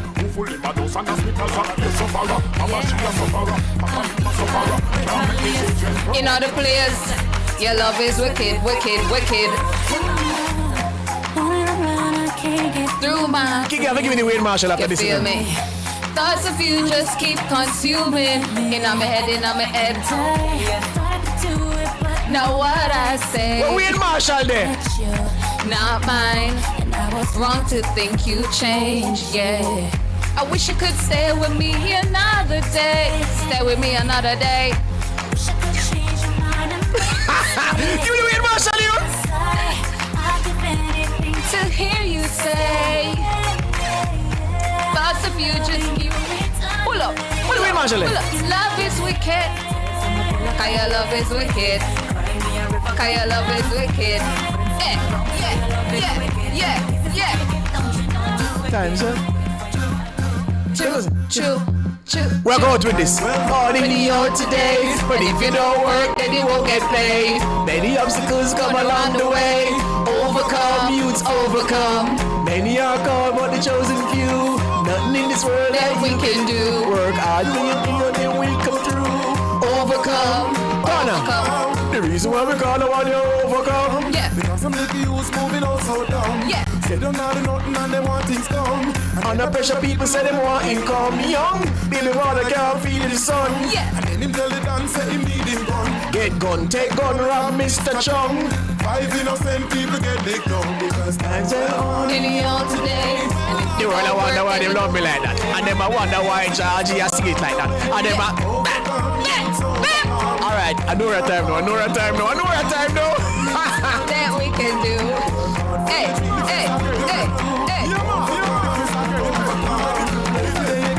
This is to Desmond Mackenzie. This is for Desmond. Look at Desmond, show them, man. We are the road face, our style, their body, toe face. If a girls, we have the no face. And our girl, them are the both face. Go! We both see the top. Yes. We don't take drape out now both chest. Them for your feel we success. Cause we shed no tears. No sweat. In it for the love, not the money or the fame, but I work still. So we give thanks for every aid. We never go hype over where we obtain. Just a work cause we have a standard to maintain. Lazy, them are the we insane. Them are the lyrics, them no plain. To the way, tell them it's not a game with no lame. So that is the real people saying that. Anyway, I know that time, they better wrap up, you know. So I sell them all the toughest. Boop. So here, Desmond message me now. The singer you're looking for is Johnny Kemp. Just got paid. There, I'm helping you. We don't want help from you, you know. We don't want help from you. Wrap up time. We have to go. Thank you so much for tuning in to Nationwide this morning, NTM, The Big Show. Thanks so much to our technical operator and the musical maestro, Jermaine King. Cliffy was Desmond Mackenzie. Do this and beat with. Never. Never. Our super producer, Michelle McCrae Smith, and our super editor in the newsroom, Kimon Thompson. Up next, the Consumer Hour with Norgate Banton at 10, Cliff Hughes Online. I'm Tana. And I'm George. Good morning. It's Friday night, party hunting, feeling right, body shaking, it's all around, no one there, I'm gonna get it. You've just heard Nationwide this morning on Nationwide 90 FM. I'm looking fly, found up the posse, jump in my ride. Fearless and fair. Nationwide 90 FM. Your taxis hold the key.